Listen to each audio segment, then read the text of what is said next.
morning.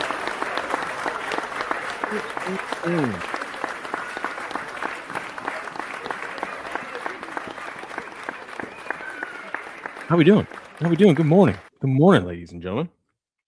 Good morning. Man, you take a day off and it feels like forever.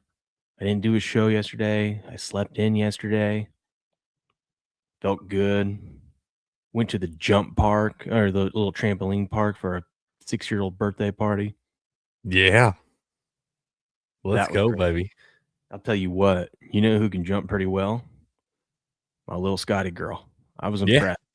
Her Yeah. and Phoenix both out there just getting it. Got it, dude. Let's go, baby. Yeah. I love it. I know we Fall got to down. Did they whine? No, they got right back up. rub some dirt on it. Uh-huh. We love Phoenix that, dude. bringing off this like platform to like jump. She's like, look at me. Went to go jump off this platform, and it was like a good 2-foot drop, Yeah. which is like she's only about 2 feet tall. So Yeah. it's pretty far Yeah. for her. As she jumped, she hit the edge on her way down, and then like flipped face forward All right. and landed on the Money's trampoline. worth. And I was like, ooh. And then she Yeah. pops up, looks at me. Yeah. Good job. Let's do it again. She's like, okay. That's what you got to do, man. Yeah, they look at you for confirmation on whether they should be hurt or not, And that's what I tell SD, my parents, and anybody, man. I'm like, look, when they fall down and they look at you and they ain't crying already, you all right? Rub some dirt on it, man. But as soon as you're like, oh no, then the whole world has ended, man. It's a tragedy then. Oh yeah. I made sure I was just like, come on, let's go. And she got right back up and did it. So Ready to go, dude. yeah, it was a party yesterday, man. It was a party. Man. But yeah, good morning, ladies and gentlemen. How you doing this morning, Crick? I'm good, man. Good. We had us a big day yesterday too. We went up with me and SD and the boys, went up with Nana and Poppy up to Fall Creek Falls State Park. Went and nice place up there, man. We went up there and to the big pool and everything, and we were I was out there on the diving board. I was telling you before we came on here, I got to remember that I am not as good as I once was. And all those years of showing up at the ball game, 5-10 minutes before, don't even need to warm up, just ready to go. I got to remember that I can't do that no more, man. We might need to stretch a little bit, shake the kinks out and all that. I'm up there doing front flips and everything else off this diving board. And, buddy, I am feeling it in my lower back this morning. I bet you are. Yeah, man, it's funny you talk about the kids falling or whatever, because it's kind of the same thing off the diving board. The kids see dad doing flips and dives and stuff. They want to try to do that. They just ain't quite there yet and not enough practice. So it usually, whether it be a flip or a dive, usually winds up being a pretty nasty belly flop. Mm-hmm. And you just stand back and you see them hit and you're like, and they come over and they're like, oh, dad. I'm like, oh, you're good, man. Nobody hurt. We're good to go. When I'm sitting there thinking, God almighty, I know that was rough. Yeah. What up, Chicken Wad? Good morning. RJ Rose, good morning. Deja. I think we'll go Deja. Good morning, Deja. Good morning. I can't read, so don't take any offense if I pronounce your name wrong. I'm terrible at reading. Unless you're named after a drug, like a pharmaceutical medication, then I can't get your name right. Yeah, dude. I'm pretty bad at that on the whatnot too. The names will go bleeding together. I had one last night. Somebody bought a spot or something, and it was spelled Gabem. I'm sitting there and I'm like, we'll go with Gabim. And I hear SD from the other room say, I think that's Gabe. And I was like, it is Gabe. And I called a dude the other day. I called him Told Dude Dave. And then I was packing up the packages and I was like, oh shit, I think that's Toledo Dave. Learn to read, Cricket. But it's hard when you got so much stuff going on. What up, Hop Outs? What up, Ornery? How we doing? No Skins in the house. How you guys doing? Rage is here. Good morning. Guess who else is here? Ghost. How we doing? Good morning, fellas. How you doing, sir? It's early. I know you know it's early. Well, I'm doing well. Yeah. Still been crushing it, sir. Winning all them baseball bets. Went 1-1 yesterday. I probably should have passed. I hit my first game yesterday, but pretty good with ease with an under. in that I'm trying to remember which game it was. It was the not the Pirates game. It was the Royals and Tigers hit the under in that one pretty easily. But I probably should have stayed away from the Indians and Rays. And geez, the CFL killed me yesterday. I hit the day before. Yesterday it killed me. So go ahead. But and unfortunately, the WNBA is on their All-Star break, so I can't wager on them. They have All-Stars in that? Yeah. Holy cow! I bet that would make your eyes bleed watching that shit. Yeah. So since I got back into the WNBA, I'm on a 13-4 run on that. So, hey man, everybody's money's green. That's right. That's the way I look at it. So, but getting prepared for the upcoming football season. And August 29th is the first weekend of college football. I am excited. I will have the boys back home and all that for them. I was talking to Grass the other day. We'll do a little, we'll try to work something out maybe this week where we can all three get in there together and just kind of brainstorm on that a little bit and see if we can figure out best day, best times and all that stuff for that. We know what day it's going to be, but best times and all that stuff for everybody. Yeah. Yeah. That'll work. All right. Yeah. I've been so pumped for, the NFL to start. And now I'm not really as excited because NFL starts Wednesday, September 9th. Tuesday, September 8th. Is that the one that's in Australia? No. That's this Seahawks versus Patriots. Australia is on Thursday, the following day. But Tuesday, September 8th, my little man starts school for the first time. Oh man. I've been dreading this day. I'm excited, but I'm a little torn up inside, growing up. You'll be all right. I know. Yeah. Took the day off work and everything, so I could go there with him. You always think the kids are the ones that's going to have a tough time going that first day of school there, not wanting to get away from the parents and everything. A little different environment. And it's usually the parents that have the hard time letting go. Me. It's definitely me. It's not even my wife. My wife's excited. And I'm like, I'm excited too, but I'm like, I've been dreading this, It's the worst when the next stage, dude. He's been here. He's been home. Yeah. Now you drop them off, man, and they don't even really care to say bye to you, man. They give you a little side hug or something. They're off to the toys to play with a buddy or something. It's like you never existed, man. Yeah, exactly. You never existed. Ornery says, do like Forrest Gump and wait right there till he gets back. Unfortunately, I have 3 other little ones that I have to I gotta hang out with Cal, he's not gonna have his buddy. Yeah, well, he's probably more upset than anybody. He doesn't know yet. Doesn't even know yet. Okay. Well, he knows Ace is going to school, but it's not registering what that means. He doesn't realize that that means Ace ain't gonna be there every day, man. Yeah, he's gonna have to hang out with those 2 little sisters. Oh, that should be exciting. Well, he'll be the man of the house then. Oh, I got a Cal story for you yesterday. Oh yeah. Dude was on one. They didn't take naps because the thing started at 2. But it was a day that they needed a nap. I'm like, God. So we're there and he's running around and it was all sorts of emotions for him yesterday. His cousin got there. Pie is what they call her. And when he saw her, she came up behind him and he turns around and he goes, Pie, gives her a big old hug. And then he goes, hi, I'm Callahan. And then he starts explaining what he's doing. And I'm like, she knows who you are, idiot. Like, what? Hi, I'm Callahan. After he hugs her.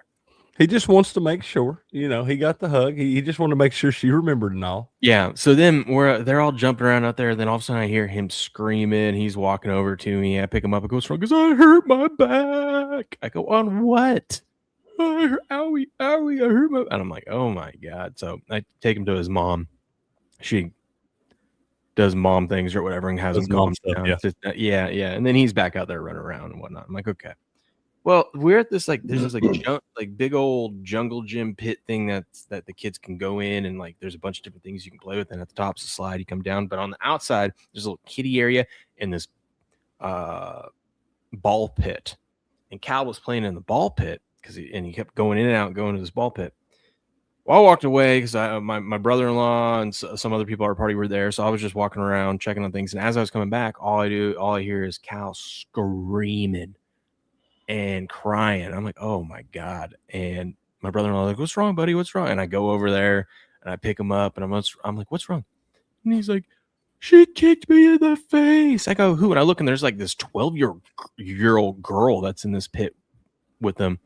And I'm like, what? And she's crying. And I'm like, what the hell is going on? And he's like, she kicked me in the face. I'm like, well, you look all right. Come on, dude. Let's go. Let's eat some time anyways. We'll go. And we're walking away. And the mother of this lady looks pissed off too.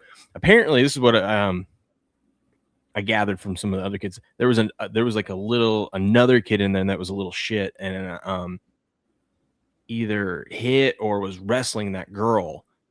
And I think Cal was just collateral damage of right. Yeah, okay. Something going on, right? Yeah. So I don't think it was Cal that did anything, or I don't think that little girl right. They were both victims. Yeah. So yeah. I mean, you gotta be careful with ball pits. I know. I go, of course it would happen to you. Come on. Yeah. Yeah. Why not? Yeah, them ball pits. I mean, this is like a ball pit that's like for my toddlers, right? It's not big. Right. I don't even know why that's still all bets are off in the ball pit, man. It is madness. But Cal had himself a day yesterday. Well, that's all right. He'll recover today. It's a new day today. We got big breaking news. Do we? You guys said I wouldn't do it. My wife tried to stop me. Like I was literally, I'm like, hey, they open 8:30. I'm gonna go there 8:30, drop these off, open PO box. Mallory's got workouts at 9:15. We gotta leave at 9. You gonna be back in time? I go, I should be. She goes, you can't guarantee it, so I'm gonna need you to not go at 8:30. I'm like, huh. And then I was like, okay, well, I'll go when you get back. Oh, I want to go look at this store actually, so that's what I'm gonna do. And so she's giving me all these excuses of why I can't go to the place, but I found a way. I finally found a way. I got my ass down there, opened a PO box. We're good to go, baby. And it didn't show. Hold on, it didn't. Let me fix that real quick. I don't know why I didn't PO box. That's what I was thinking. I was like, wait a minute. I was like, so I can just type that in and get you there? No. There we go. Save. I don't know. I swear I typed that. There we go. 373. PO Box 373. Germ said, oh my God. Hell needs a hoodie now that it's frozen over. Needs one of them game on hoodies, baby. Mm-hmm. The person that has been most excited about that PO box is not even in here this morning. Oh, he knows. I told him about it on Mine and Beardo's show on Friday. Oh, buddy. Let's go. That's why he didn't have to show up this morning. He already knew. He already knew. So yeah, I did it. You know what? Just like I thought. I opened it up. I've been checking it every day. Still haven't gotten anything. Not a thing in that PO. Yeah. That I knew you guys wouldn't send me anything. Hilarious. Is if you never ever receive anything in that PO box. Probably that would be hilarious. Yeah, I like what Beardo says about his PO box, that he gets so much stuff that they have to hold it behind the counter. They know him by name. It doesn't fit. They know him by name. Yeah. Like, here, all this shit's yours, man. Yeah. Oh, that's awesome. So we'll see. You guys can see me shit. We're proud of you, man. Coming through. Well, like I said, you guys asked. If you guys ask, I do it, and I do it on time. Yep. Would never have to be asked twice. They should have an app, and they let you that lets you know when you get stuff in your PO box. It's the U.S. Postal Service. That's a government-funded and ran organization. They're never going to do anything that competent. Yeah, dude. I know. He finally did it. Good job by me. What can I say? Proud of you, buddy. And it's paid up for 6 months. So we have it for at least 6 months. King Kane said they can't fit the blow-up dolls in Beardo's P.O. box. Let's go, baby. Let's go. Well, all right, man. The green WNBA dildos. Yeah. Oh, geez. Gotta have the green ones. Oh. So I assume there was no dildos thrown on the court at the All-Star game last night? No, but Barack Obama was there. Oh. Okay. Of course he was. They couldn't get President Trump to show up, so they're like, "Hell, we'll settle for Barack." Yeah, That's funny. Yes, indeed. I'm sure that was exhilarating. Oh, yeah, I'm sure it was. Hold on, I'll be right back. Fair enough. Well, hey, you got any baseball games you're looking at today, Ghost? Early on, any early looks or anything? Yeah, this first game, it starts at noon Eastern, is very interesting. The Indians at Rays at 7 under. That's the real interesting. One book last night had it at 6.5, but they've moved it up to 7.5, but it's heavily juiced to the under at -140. So if you want to play 7.5, you got to lay at 140. That's an interesting game. I'm keeping an eye on for that under. Okay. I'm actually, while we're going through, I'm kind of looking at it because I always write down early numbers last night when they start coming out to compare them to what's going on this morning. A lot can change. Always got to look at that opening number. That's the key one. Look at what they open that number at. So I'm kind of looking at a couple early games here because I got to head out early today. This morning, the wife and I are going down because the U.S. Open of surfing starts today. Or actually, it started yesterday. So we're gonna we're gonna head down there this morning after the show's over. So, how does that work? I've always wondered. Watch the surfing competition and stuff like that. What separates one person from the next? Like how far you ride the wave, how long you're on it. You do tricks. Yeah, it's a way. They do have a time how long you ride it because obviously you got to swim out a certain length to be able to catch it. It's the way you cut and be able to make moves because, to be honest with you, summertime, that's not the year for surfing. Okay. Surfing is a winter sport because the storms out in the ocean, they bring up bigger surf. Right. Okay. Because that's where the big surf, like when they have when you go out to the North Shore in Hawaii, when they have the surfing competition out there, it's usually in January, February. Okay. Because that's where the waves are the biggest. And the same thing, the one that they're the big wave surfers out there in Portugal, that's usually in January where they're having 50 to 100 foot waves. Man, that's a huge wave, dude. Yeah. We watched a whole series on it. It was excellent. Those waves are gigantic. Yeah, normal people, you get taken down by one of those waves, you're usually in trouble. I think I showed this off the other day, but maybe not. But number 56 to 125, a Will Reichert auto that Step sent me. Yeah, Research autos, baby. Yeah, look at that, and look what I got yesterday. Another kicker auto from the Signature Series from Buku. As you can tell, it's written on there. That's written on the case, not the card. But Joshua Carty, 2024. Let's go, baby. Big time. My kicker collection is pretty sweet. Also, I got an auto from what's up, Tissue Paper? Good morning. How you doing? Why do you guys eat sandwich? Sandwiches are good, dude. I love it. AB was doing a break the other night, and I bought a team. And I would have traded. I got the Mets, and I would have traded it. And it was between the Mets and someone else. I go, which one's worse? Because I'll be a man of the people. He goes, probably the Mets. I go, okay, give me the Mets. And apparently, Steps wanted to trade like the Orioles for the Mets, and me, I would have said yes, but my parents had just arrived, and so I was not paying attention to the break. Yeah. Apparently, I won a pretty sweet auto. Something Strawberry or whatever. What's his name? Daryl Strawberry. Strawberry. Yeah. I met him in person. Cool, super cool guy. My dad was with the Mets when he played with them. Him and Dwight Gooden. Yeah. I don't know what it's worth, but I got an auto coming my way of his. I looked up some of his cards. They sell pretty high. Yeah, dude. Daryl Strawberry auto. That's what were they opening? What kind of box was it? I think the Series 2.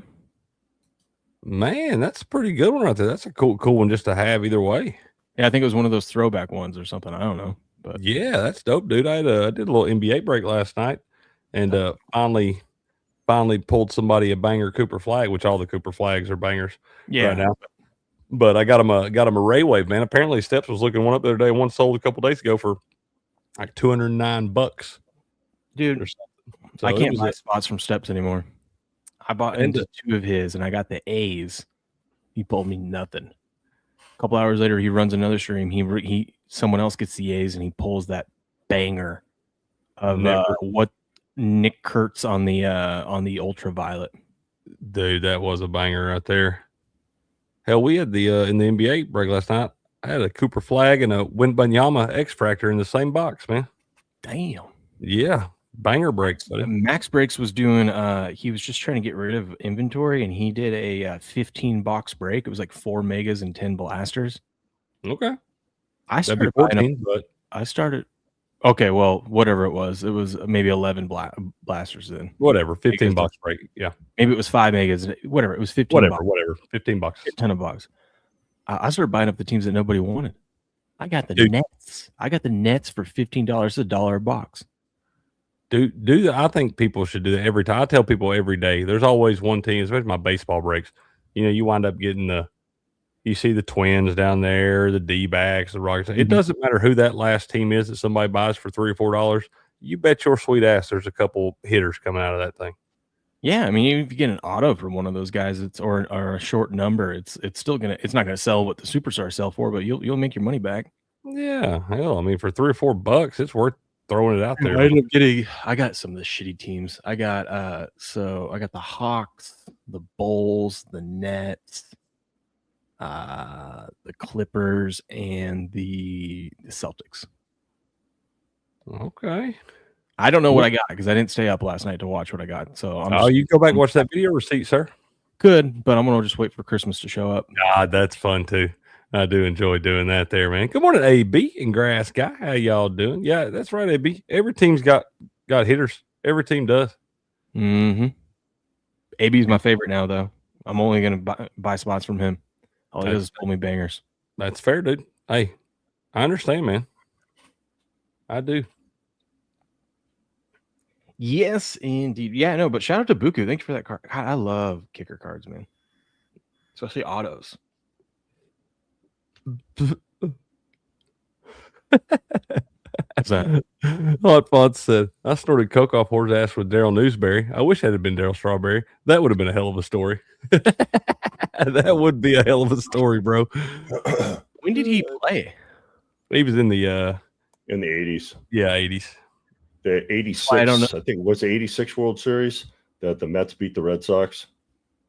That's why I don't know who he is. Wasn't born. Yeah. Dad said that him and Dwight Gooden, when they were at spring training down there, they used to come into the parking garage, man, and they had this like system, you know, big system for the 80s. Everybody had big speakers and all that stuff. But he said all they would play on this, like on their stereo, was this tape full of like laughter. It was like these people laughing hysterically like they were on acid or something. And he said Daryl Strawberry and Dwight Gooden would just drive through there in whatever kind of car. Dwight Gooden had a car, and he had like Dr. K airbrushed across the door handles. And he said those two dudes, probably coked out of their minds, would just drive through the parking garage with that tape blasting every day. Yeah, that is awesome. You know, he's got more World Series rings, though. Even though that Mets one's the most famous one, he's actually got more World Series rings when he was with the Yankees. I started to say, yeah. But that Mets one would be the one to have. Yeah, he was a designated hitter for the Yankees when they won during that World Series run. Yeah, and he would snort up the foul line. I think he was already done with that after he had his past that. Yeah, he had his fix. I think after he had his 1 year stint with the Dodgers, I think he went into rehab and got cleaned up before he ended up on the Yankees. That's fair. Because now he's like a Christian motivational speaker now. Hey, good for him, man. He turned his whole life around. Good for him. Yeah. Strawberry was one of the players to appear in the best Simpsons episode ever. God, apparently this guy's, it must be a good I remember that one. Yeah. He's like they're going Daryl, and they show a tear running down his face. Is lucky guess, Ornery? Lucky guess. Oh, well, let me go put these cards away. And then we have some news over the last few days, including apparently Kyle Shanahan got in a bad car wreck. I heard about that. I didn't know all the details about it, but I just briefly saw that yesterday. Yeah, apparently it was on like July 14th. Yeah, they kept that a little bit under wraps for a couple weeks. Yeah, here I'll let you get started on it. Well, I'll just be gone for a second, but yeah, go ahead. Yeah, I read that article this morning, man. Just talking about it looks like he's going to be in. They don't really have a concussion protocol for the coaches or staff members, but it sounded like John Lynch giving his press conference saying he's going to be in a similar type deal where they're kind of going to ease him back there. He's still having some concussion symptoms, broke a few ribs, broke his hand, I think. There were no drugs or alcohol involved. Sounds like it was just an accident.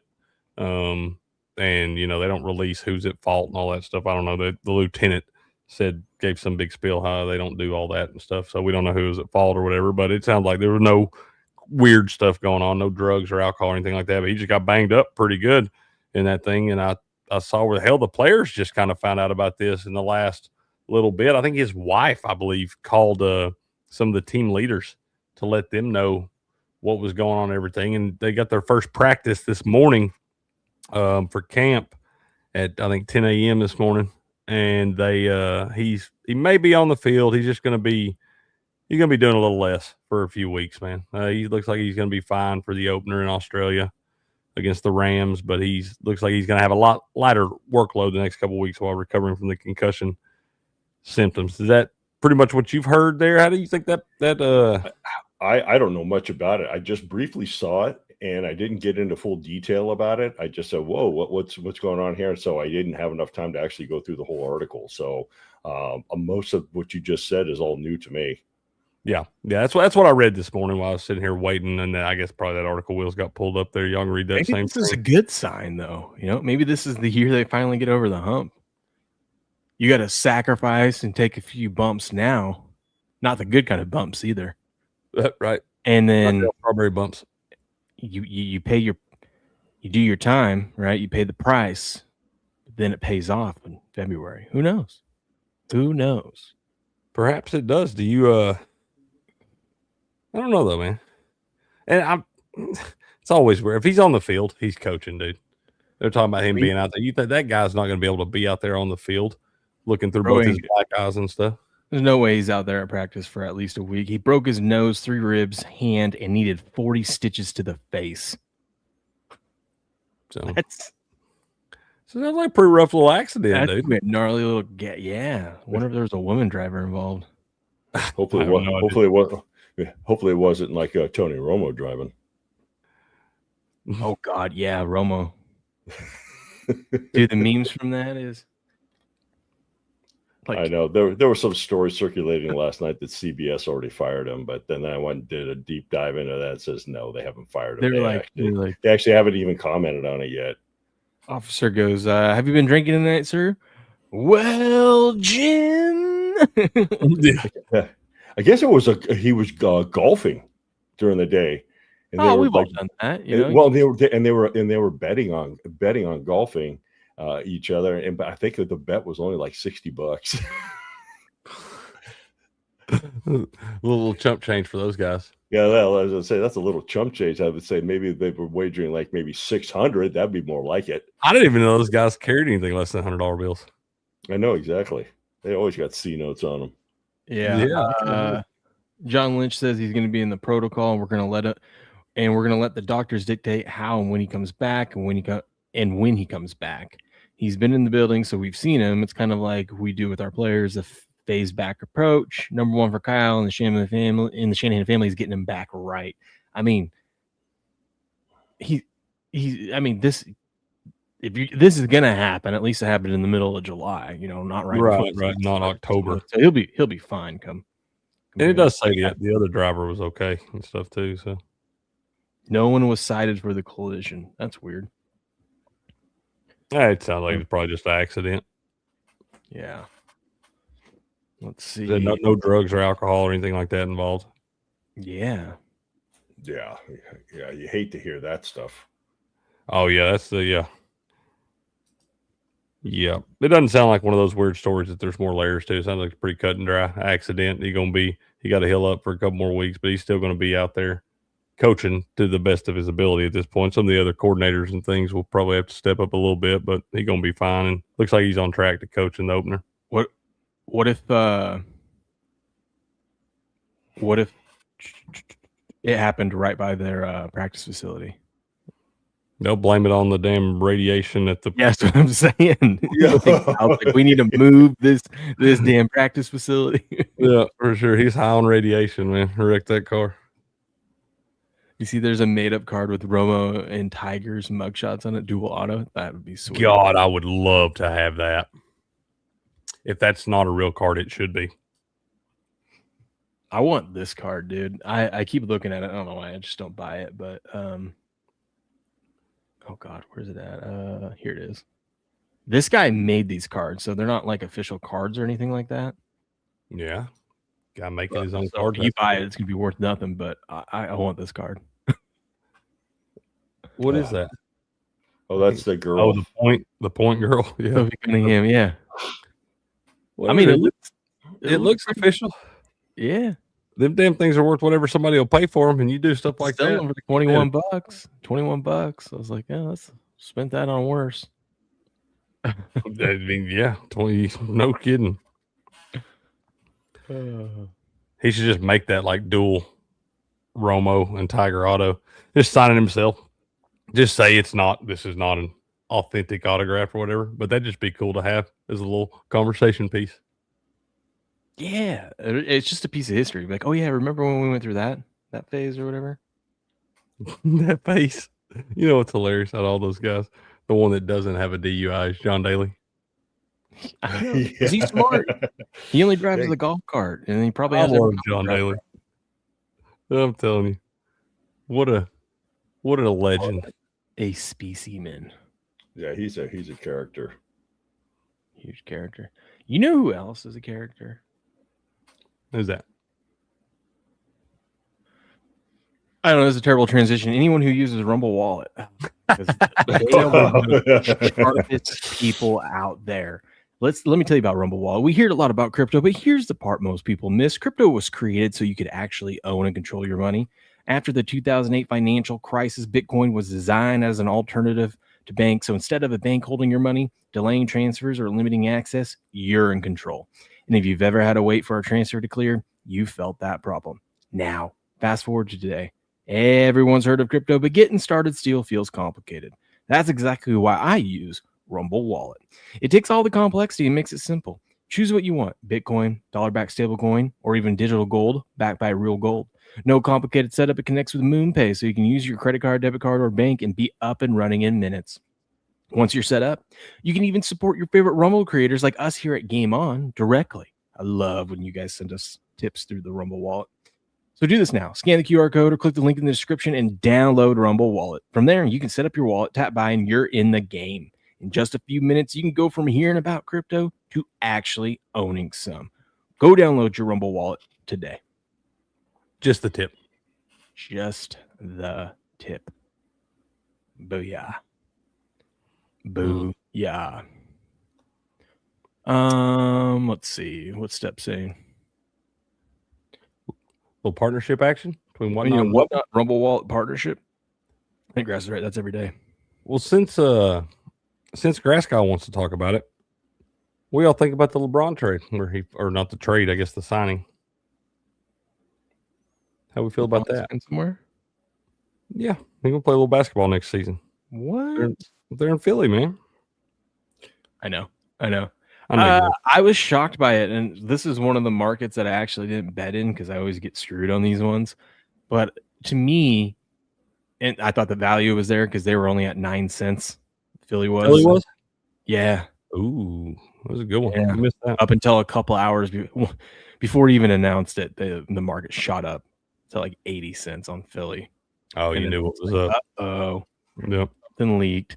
And no, to me, if what is he coming back for at this point? You know, before we knew he was signing, I'm like, he's coming back to win a title. It's not about money. It's not about stats. He's got all that. He's got all the stats he's going to have. He's got all the money in the world. He says he'll play on a cheap contract. And so if he was, this is before he signed and we saw what the contract was, but it's like, if he's being true to that word, it's like, well, then he's coming back to win a title and it's legacy. And I go, going back to Cleveland, I don't think that's going to work. Going to Miami, I don't see how that group wins a title. Like, you have no shooting on that team. You have Giannis and Bam and then LeBron, but you don't have any shooters. Go to Golden State, I think is interesting, but you're not going to come out of the West with that squad. I go, Philly's the one that makes, once they did the Jaylen Brown trade, I go, that's the one that makes the most sense. I think that's the seal, what sealed it for him.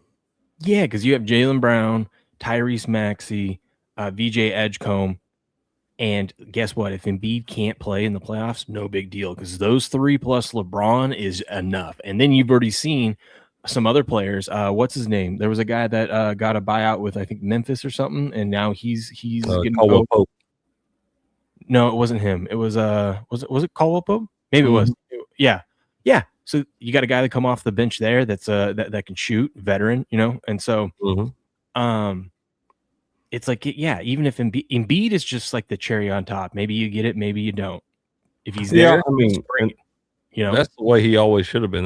They've obviously, it's been pretty clear they can't depend on Embiid to be there in crunch time. He's going to give you about 35, 40 games in the regular season, it seems like.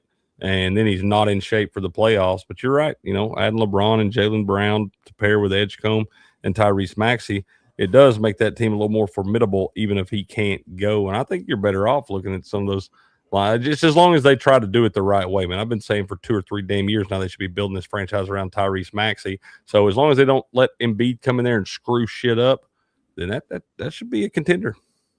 Oh, yeah, and they're in the East, so it should come out. But it makes sense for LeBron because he can go win another title with another franchise and become the first player to do it with 4 different franchises or whatever. I believe. Really? Be the first. Yes. And guess what? That's not a good thing. Explain. Yeah. Explain that you have to be on multiple teams to win multiple rings. That tells people that, number one, you're not loyal to a team, that you're a ring chaser, no matter what sport. If you gotta go to all these different teams and then you win rings on all of them, you're a ring chaser. That means you're not loyal to your franchise, that you don't want to help build. I got to go jump to another team so I can get a ring. See, that's not a good thing. It's different with Brady, that when he went to Tampa, because he was already past his prime. The Patriots were ready to move on from him. Yeah, he got a ring down there, but he wasn't chasing a ring. Right. He didn't care if he won another one or not. Yeah, he didn't care. He just felt that he could still play the game. LeBron's different, and Kevin Durant's the same way. Kevin Durant is a ring chaser. Look how many franchises he's played for. I mean, come on. He thought he was going to ring a ring with Brooklyn. I mean, how did that work out? Yeah, I'm saying it right now. The more I've watched Kevin Durant, the more I've seen it, I think Kevin Durant is one of the more overrated players in NBA history. I think it's different with Durant and LeBron, because LeBron, at least when you can, for Miami and Cleveland, he was the best player on the team and was the reason they won those rings. Miami, I mean, you could say the first ring in Miami, D Wade was the one that really carried the team. But after Ray Allen too. No, yeah. That was the second ring. Was the Ray Allen one? Was the second one? That's when I lost respect for LeBron. I actually liked LeBron when he first came into the league, what he was doing to that franchise in Cleveland. But when he had that whole ordeal with the press conference and all that, I'm going to take my talents to South Beach. Yeah, That's when I lost respect for him, because now you left Cleveland. You had a chance to build up that franchise that had done nothing. And then you bolt to join an all-star team to win to be a ring chaser. And that's when I lost respect for him. I will make stayed in Cleveland and built that team like Jordan did with the Bulls. Jordan played with the Bulls for 7 years under 2 coaches. He had nothing until they got Phil Jackson there and Tex Winter in there to build up the triangle offense in there. And then they got Scottie Pippen in there. And then they started winning championships. And granted, if he didn't have a gambling problem, he would have probably won 8 titles. And still have alive. What's that? And still have his dad alive. Yeah, and still have his dad alive, right? Because of their both their issues with gambling. That's the only reason why he left to go play baseball. He had a gambling issue. David Stern told him to leave and get this stuff taken care of. I will say this about LeBron going to Philly and his perceived to be ring chasing. What people think of LeBron is already set, so it doesn't matter what he does.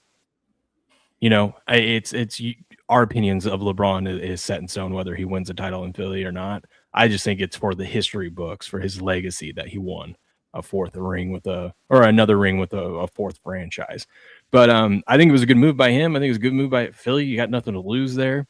You go back to the East, which it should be easy to get through the East, at least compared to the West. And it's going to be it's interesting, especially if this Kawhi trade goes down and gets approved, and he doesn't have to sit the whole season. The East got a lot more interesting. Giannis moving. I know he was already in the East, but still switching teams up. Right. LeBron going to Philly, Kawhi going out to Toronto. The West is kind of set. We already know what the West is going to be the next 5 years. It's going to be San Antonio and OKC, and maybe if Jokic can get some help around him, Denver can make it interesting. But that's pretty much the West. I think that Philly was probably the only spot that LeBron, I think that was the most legitimate spot for him to go have a chance to win a title. I don't think he was going to be able to do it in Cleveland. I don't think he was going to be able to do it in Miami, even with Giannis and Bam. Like you said, nobody to shoot there. And then Golden State was aging very, very much, or has been aging for a better part of a decade now. So I think Philly Golden State would be interesting, but for the fact, I mean, it would be interesting to watch all those old guys play together. But you're in the West. Yeah, you're going to compete with a lot of youth out there. San Antonio. I'm sorry. Yeah, you ain't going to beat them in that spot, no. Yeah. Oh, hi, Steppers. Yeah. Good morning. How we doing, sir? Hot. Your mic's Do what? Hot. A little hot on the mic. Your mic is hot. Like the gain must be way up or something. I never touch it. It's hot. It's hot. Turn it down a little bit. I can if you don't want to mess with anything, I can turn you down on my end. Yeah, please do. Okay. How we doing this morning, Steppers? Let's see. Great. What's up, Steps? Ghost, you're here. I thought you'd keep the show on the rails, Ghost. We're talking sports this morning. When Ghost isn't in here, we talk sports. Yep. LeBron, though, let me tell you something. That sound better? Okay. Okay. LeBron. The ESPN, of course, the media tried to shove this down our throat like it was the decision 2.0. I mean, they were slobbering and freaking, they loved it. I mean, of course, they wanted to try to take advantage of this, but this ain't it's his last 2 years. I'm surprised he's actually playing 2 more, to be honest with you. But of course, he was like, don't be fooled by that. He's only playing 1. Yeah. He did sign the contract was pretty good for the what was it? I didn't see that. It was $8 million a year, maybe, or $4 million. No, it was 2 years, $8 million. So a veteran minimum of $4 million. Yeah. So I mean, whatever. But I agree with Ghost. The ring chasing and going all around. I don't really like that. I'm old school. You know what I'm saying? Right. Look, as a Braves fan, Chipper Jones, he stayed with the Braves his whole career. Took less money. Could have went somewhere else. Like, that's what I like. I mean, these guys are making so much money, dude. And, he's chased it all around. So I'm not a big LeBron fan myself, but I'm not a big NBA fan. So it really doesn't matter to me. But fair. What else do we have to talk about? So, of course, ESPN ran with that. But it was cringeworthy. All the coverage was so, like, I don't know. I hated it. Well, that's the way ESPN is nowadays. They are cringe. It's awful. He can go from he was playing 35 or more minutes in LA last year. Ended up being a top 20 player in the league still. Didn't play 65 games, but still it doesn't really matter. He can play as many games as he wants while he's in Philly. He can wait to ramp it up at the end of the season. I mean, it doesn't really matter because they've got a good enough squad already. But the thing is, LeBron can go from playing 35 plus minutes now. He could just come off the bench and play 25 a night if he wants. You know what I mean? Like, he doesn't have to play all that much, 20, 25 minutes. And those are going to be a good 20. And I know Jaylen Brown's there and he's won a title, but as much as we can hate on LeBron and dislike LeBron for things, you cannot argue that he doesn't have some of the best basketball IQ we've ever seen. And so him being able to coach up those young guys like VJ Edgecombe, Tyrese Maxey, remember, LeBron is their like Jordan. That's their idol that they grew up watching, right? And him and Tyrese Maxey are already really close anyway. Yeah, so they're going to listen to what he has to say, and he's actually very, very smart on the court. Yeah, he ain't no dummy. Not denying That's for that. sure. I'm not denying him as a player. I'm just denying all the circus. Oh yeah. What up, Andrew? I just What hope up, as a diehard Laker fan, I grew up a Laker fan my whole life. That now that he's gone, I can be a Laker fan again, and I'm just hoping they get Bronny out of there too. Yeah, that whole mess was Bronny will end up he's going to end up in the G League because he doesn't have the talent, or LeBron's going to grab him, say, "Hey, I'll bring him into Philly." I don't think he'll bring him to Philly because it's too much of a distraction and whatnot, and he's not good enough for it. That fool shouldn't be in the NBA. Bronny's money's already guaranteed for this year, so I guarantee you they just kick him down to the G League and say, "Okay, yeah, kick his ass down." He'd have never made it to the big show if it wasn't for Daddy. Yeah. Did you notice that they waited till his contract was guaranteed? Then LeBron made his decision. Mm-hmm. I agree with Jerm. Chipper was one of my favorite players back in the day. We love Chipper, dude. Grass. I don't knock him for doing all that for his kid, but it is what it is. It's Jordan out in the never. open. Jordan never. He also was. He might not be a good father. I don't know. Well, I think Jordan knew his players didn't have the talent like he did. His sons didn't have the talent. Like I think LeBron's a good dad.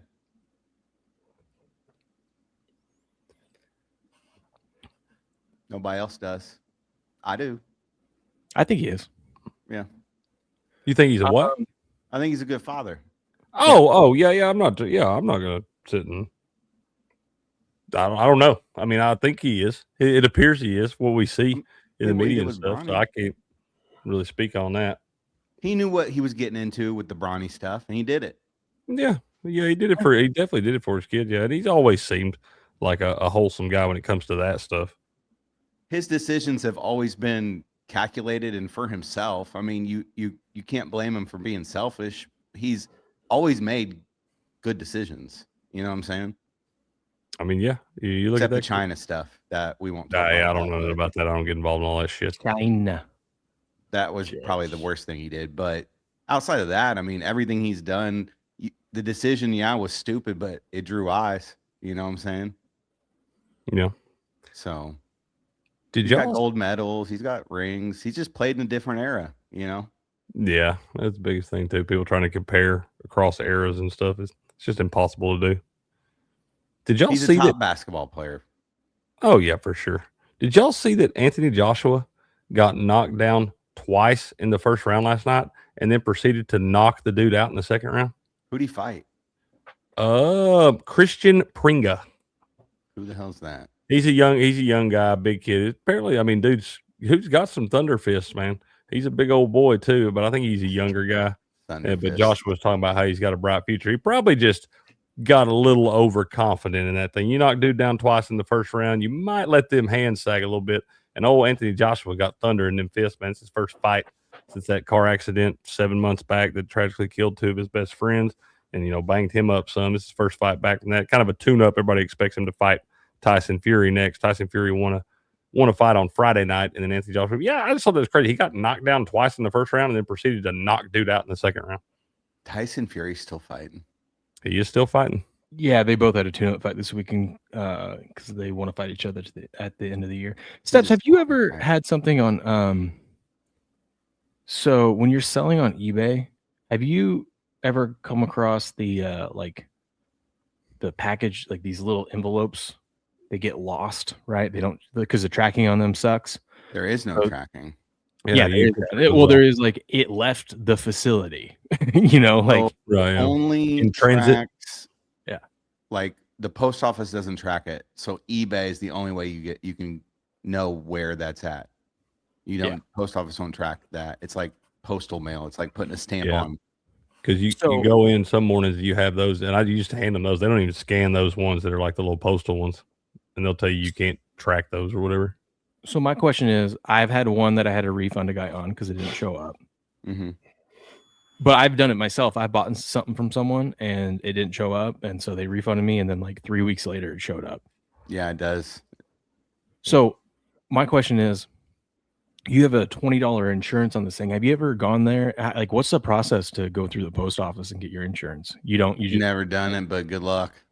To Doesn't say, if sound it's- fun. It sounds like If it's going to $20, I Comcast. wouldn't even fuck with that. Well, here's the thing. The one that I did, it was $17, and now I haven't. Today I woke up. This is my second one where a guy has requested a refund, and I'm like, okay, well, this is getting annoying. Like, It is if you guys are gonna keep losing this shit, I want to be refunded for it because I did everything right on my end. So you I'm can gonna change your shipping settings to not do that not do the white mailer.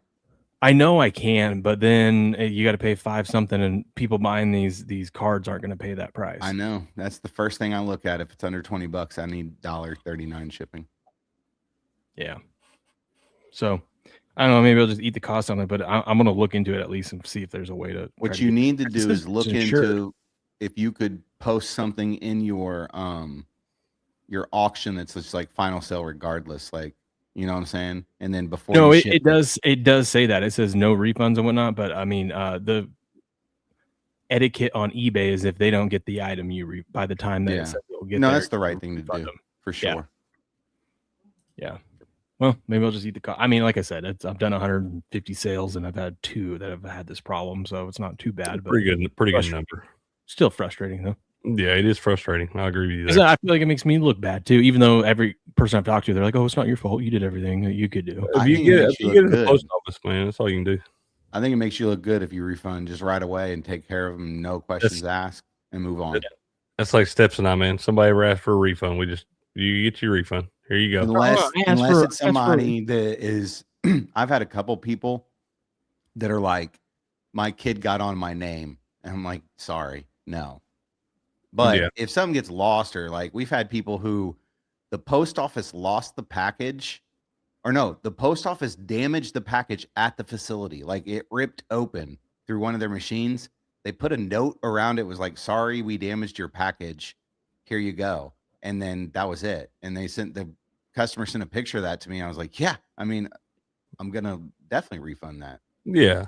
We had another one day where I was doing a rip and like my power went out. It was storming my power. And we weren't ripping cards yet. We were still like in the auction and stuff like that, and came back up, and then dude watched the whole rip and saw that he didn't hit any cards and then asked for a refund, and we gave him his little refund or whatever. But yeah, the best thing you can do in that spot, just be customer friendly, you know. That's funny because I'm always in Steps' chat asking for a refund, and I never get one.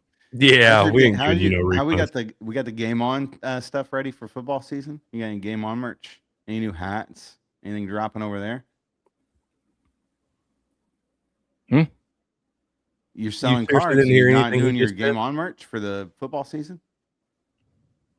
I'm an action guy, Mom. We're working on it, dude. It's not football season yet. It's 2 weeks. Yeah, a little longer than that. Teams are starting to show up today. Yeah, they're practicing and stuff. We don't get no meaningful games. It's going to be in the news every day. What do you guys think about this? I shipped it out on July 9th, and he opened a request today. I mean, what is that? I mean, if he ain't got it by, if you shipped it on July 9th, I mean, hell, that's been 3 weeks ago. The tracking on this is actually, so it left Spokane, and it made it to Louisville, where it's supposed to be delivered. So, and it actually shows that. And so I'm like, oh, okay, well, we know. But it showed up to Louisville Wednesday, July 15th. So I don't know where the hell this thing is at. It fell down in some mail carrier. It fell back down behind the seat or something, dude. Probably freaking with somebody's Jelly of the Month Club certificate. Yeah, for sure.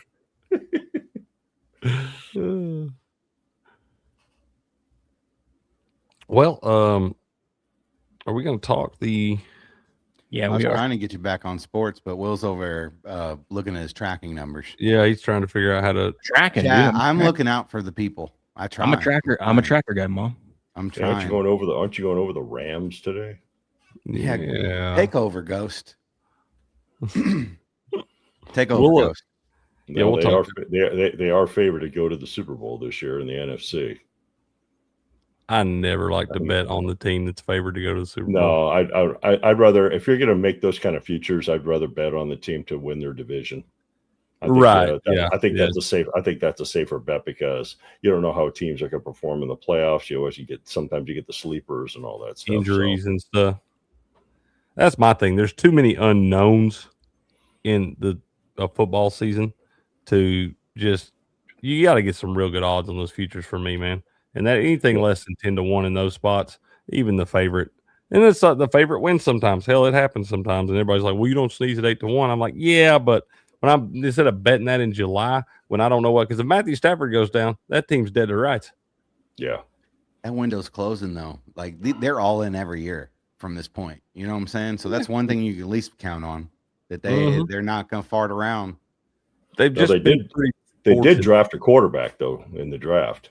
Right. Yeah, well, right. Stafford's the end of the roads. Hey, before we talk about the shitty ass Rams, we got to talk about a team that actually knows how to make it to a Super Bowl, and that's the New England Patriots. Okay. Oh fuck. Under their win total this year. The Patriots. Robert Kraft came out and was talking about how they have offered Christian Gonzalez to make him the highest paid cornerback in the league, and I think that is smart because you don't want to leave, and when you have one of these top 5 in any position, you just make them the top highest paid, and you want to do it as soon as possible because the market just goes up and up and up. So I think that's smart. So some people might be thinking, well, if they offered it, why the hell has he not accepted it? Well, it's because Robert Kraft is cheap, and even though it is the highest paid cornerback in the league, there's probably, they're probably arguing over when does he get his, like how much of a signing bonus, like how much money is that up front early in the contract and whatnot. All the stuff that's why you have an agent to make sure that you're not getting screwed on when you get your money. But I think it's a smart move. I'm excited for it because I want Christian Gonzalez to be a Patriot for his whole career because that guy is a player. He is a player, dude. I think that's a very smart move as well because I do believe that guy is, for some years to come, going to be the best cornerback in football. Honestly, Jerem, he probably could. He probably could. They won't use him for that. That's the only thing you got to worry about right there. But yeah. Pats making moves, baby. Also, the Pats, other news with the Pats, you see who else they're bringing in? DeAndre Hopkins be a wide receiver coach. Wide receiver coach? Uh-huh. Not an actual wide receiver? Yeah, coach. Okay, well, I can live with coach if we got that title on the other end. If they were bringing him in to be an actual wide receiver, I'd say they were fucking fools. They also brought in a running back who was it? One of our old running backs that won a Super Bowl with us. Corey Dillon? No, I don't think it was James White. It was I can't remember. Anyway, you had Falk in there. You had Corey Dillon. It was more recent. Oh, okay. But yeah, no. I like this. I think this is the Vrabel effect. I think these players feel comfortable coming in and taking this like coaching role because of Vrabel being there. Hell yeah, as you should, because you've seen a guy that could transition from being a successful player into the coaching ranks, and outside of Diana Rossini, that's working out pretty well for him. Mm-hmm. We also have breaking news here. Grass Guy says he doesn't trust her, and my question is, who do you trust, Grass? Who do you trust, Grass? Out there? That's a better question right there. Who do you trust? Yeah. Refresh your page, go to the top. Refresh my page and go to the top. Yeah, I want to know what this Nebraska lineman's doing. I just tagged you in it. Oh, okay. Hold on. I'll pull it up in a second. We had our first injury of the season. Outside linebacker Nick Scorton. Yeah, that's a bad one. Yeah, I think good. He's done for the season. One. I think he was their first round pick, wasn't he? Second.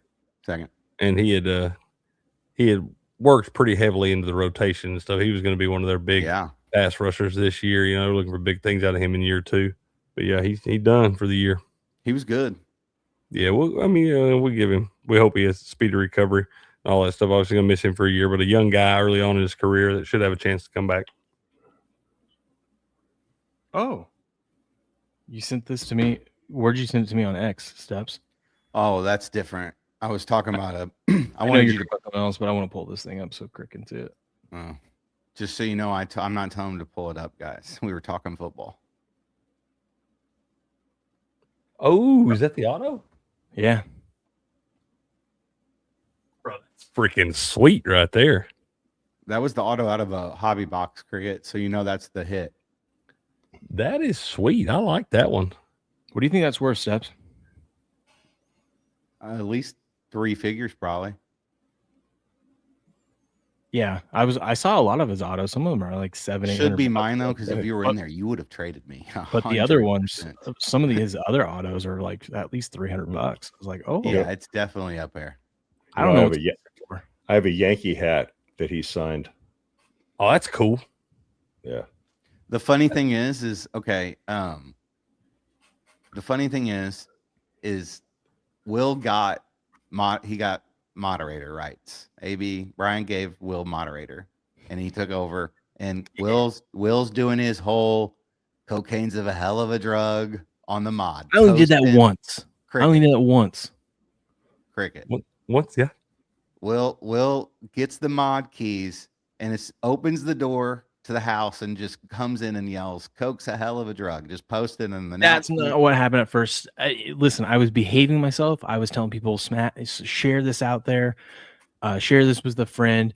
Get in here. What's crazy. It's free to share this show and blah blah blah. And then after and AB gave me props because I should have made Will moderator a long time ago. I was nervous at first, but he's doing a great job. And then I go, what also is crazy? Cocaine's a hell of a drug. Or I said something like that. And then he's like, oh God, I can't. I need the keys back. Give me the keys. Then, his son's getting, and I take it off immediately and I go, whoops. Sorry. wrong chat. But then Cricket, he gets the Daryl Strawberry card. And then he binks that, man. Daryl Strawberry's known for the. You just talk about cocaine and Daryl Strawberry comes out. Exactly. He's spoken into existence. Let's go, baby. I love it. That's a banger card, though. I like that. That's a cool one, man. Nebraska right guard. Oh, I saw this. Brendan Black showing off his is games this? in Nashville. Have you seen this, Crick? He don't want to see it. This is awful. Who's he play for now? Nebraska. Oh, I thought he was in the league. Oh, maybe. I don't know. Maybe he's in the league. What's going on? I thought he was in the league if he's pulling that kind of chick. Yeah, I don't think he's pulling her after you see the video. Yeah, he might be gay best friend. Yeah, that totally could be that. Here we go. Oh my God. I love it, I love it, I love it, I love it, I love it, I love it, I love it. That is totally gay best friend. 100%. Look at that. That's a football player? Yeah. Yes. God. Bet the team total under on Nebraska or whoever the hell that guy plays for now. He plays for Nebraska. Oh, wait, that's a dude. That's right. That's a football. God, how do you even show up to fall camp after a video like that is on the internet? He's dancing around the locker room for sure. He's loving it too, dude. Look at that. Look at how happy he is right there. Tell you what, if Tom Osborne was still in Nebraska, he'd be cut. Oh, you'd be gone today. Yeah, scholarship revoked, and we don't even give you a bus ticket home. Get the hell out. And make your parents move out of the state. Yeah, absolutely. Yeah, that free house we gave y'all is gone. If he's in the league, that's his girlfriend, and she is 100% with him for the money. That's what Orny says. Women will do anything for money. Well, yeah, because he doesn't like vagina. Look at her face. Yeah, she's laughing. She says, "Who am I with?" She looks nervous. That is awful. Yeah, you're right, Hot Fox. loves some cornhole. He likes taking it the long way, eating it the long way. Oh, that is disgusting, dude. And you're an offensive lineman. Cut your fucking hair. What are we doing? Will, get it out of here now. That is garbage. Look at how happy he is. You're the one that pulled it up. I know, just to play it and get it out. That's crazy. That's a big lesbian. I think you're right though, Crick. Whatever, dude. That is not a lesbian term. That guy does not like vagina. 100%. Maybe he's just happy and loose, you know. Something's loose. That's where we're at with football players these days. He just finished off his Zima. For sure. Shotgunned it goes. Shotgun it was Zima, and he had the hit. Listen, they need to get him a real football player like this guy. Oh, yeah. Just Oh, who's it's that? Drake May out there. Drake May, yes, you can Oh, say. Drake Some May. small Patriot shit. I see Will some- Campbell probably I see taught some me how reg- that I see dance. some regression off of him this year. Oh, don't say that. Not possible. I think I'm gonna be a Patriot fan this year. Don't you fucking dare. Come I join like the Drake May. steps. I like Drake May too. I mean, you have to like them all. Yeah, but who's their coach now? Vrabel. Vrabel. I'm a Vrabel guy, dude. I mean, I like Vrabel too, but I'm 100% Vrabel guy. there's no way I could. Like I said, I like both those guys, but no. I'm still in Vrabel's corner after what happened off the field. Well, yeah, Don't matter to me. yeah. I mean, whatever. That This shit will, happens every day. We don't crucify everybody that does that sort of thing. Is he This coming will back or what?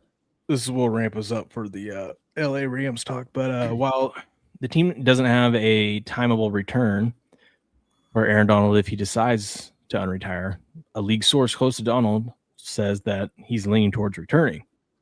He participated in workouts and full pads at the team's facility 2 weeks ago. I think he's coming back. I don't think you do this if you're not coming back. I don't know why y'all are still questioning.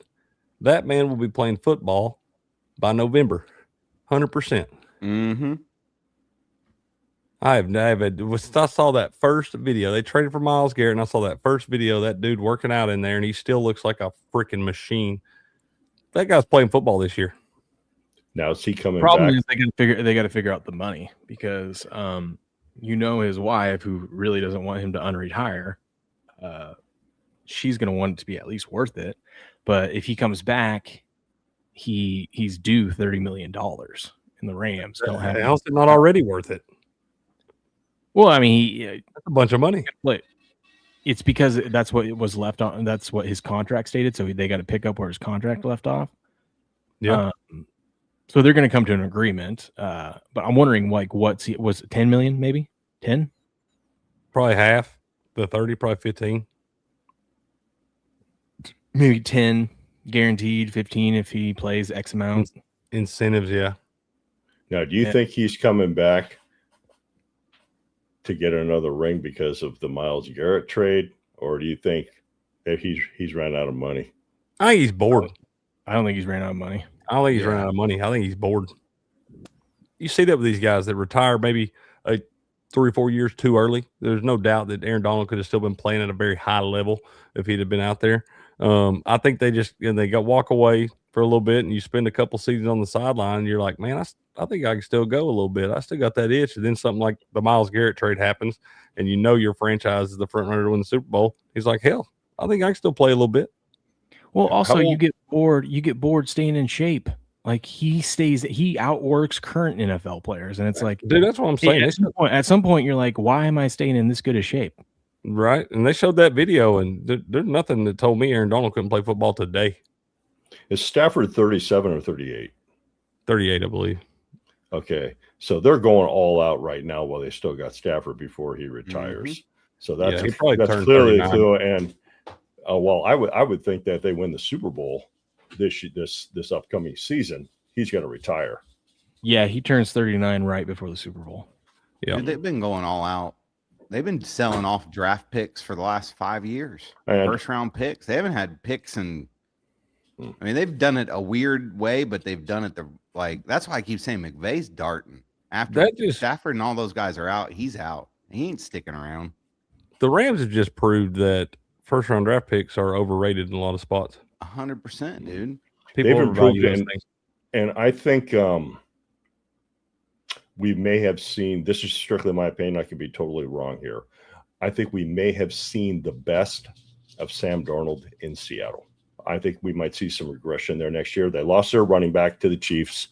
So I think we might see some they still got a defense. I'm not putting the defense in check, but I think we may see some regression from Sam Darnold. He got his ring. Now you're going to see a slump from the Seahawks. I think the Rams win the division next year. Seahawks will probably make the playoffs as a wild card, but I think they won't go far. I think both the Patriots and the Seahawks don't make the playoffs. What?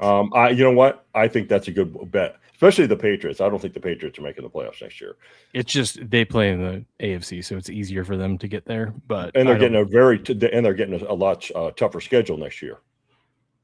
yeah. What's but LA's odds to win it? About plus 800, I think. That's crazy. What are the Seahawks odds? Let me pull them up here. We'll find out for sure. See what we got going on. Yeah, I know they were the favorite. They were last time I saw the Rams odds. They were plus 800. I think the Seahawks are somewhere. They were around like 12 or 13 to 1, I believe. The last I saw, but I'll get them pulled up here and we'll find out. According to Kalshi, the Rams are at 16%. The Bills are at 8%. The Seahawks are at 8%, which would be about 12 to 1. So your top 5 favorites are Rams, Bills, Seahawks, Ravens, Chiefs. Okay. According to Kalshi. I don't understand the whole Ravens deal. No, I don't either. I think they're getting way overhyped this upcoming season. They got a whole new coaching staff, and I actually think Lamar Jackson is slightly overrated. Yeah, I don't disagree. I mean, I definitely think better than Jalen Hurts, though. Yeah, I agree with that. I mean, I think right now it's the Bengals' division to lose. If Burrow stays healthy all year, the Bengals win that division. Because they have the second easiest schedule in the league, too. So, an adequate rest time. And I don't put any faith in the Steelers with Vinny says Seahawks will be better in their second season. I don't think they will, man. They're not going to have that running game. They lost a couple of I think they lost a couple of defensive pieces. I mean, they're going to be tough. Like I don't know why I can't. I mean, I do know why, because the first part of the career was pretty bad as far as Sam Darnold goes. But I doubted that guy all last year too, and he just ran on to a Super Bowl with him. But I still can't trust it going into this season. Well, I mean, he didn't really do much in the Super Bowl. It's all Kenneth Walker. Granted, leading up to the Super Bowl, he played well. He did play well. Yeah, he played well. In that situation, though, you kind of you got to let Walker do it if he's doing it. You know what I'm saying? You can't blame Darnold for that. I think I kind of like what you say there, Craig. I think there's still a little bit there. We're going to find out a lot about Sam Darnold. If it's, I think he's a good player, but we're going to find out if he's a great player this year with the changes that happened in Seattle. And now, targets on their back. But Rams are stacked. I mean, like on both sides of the football.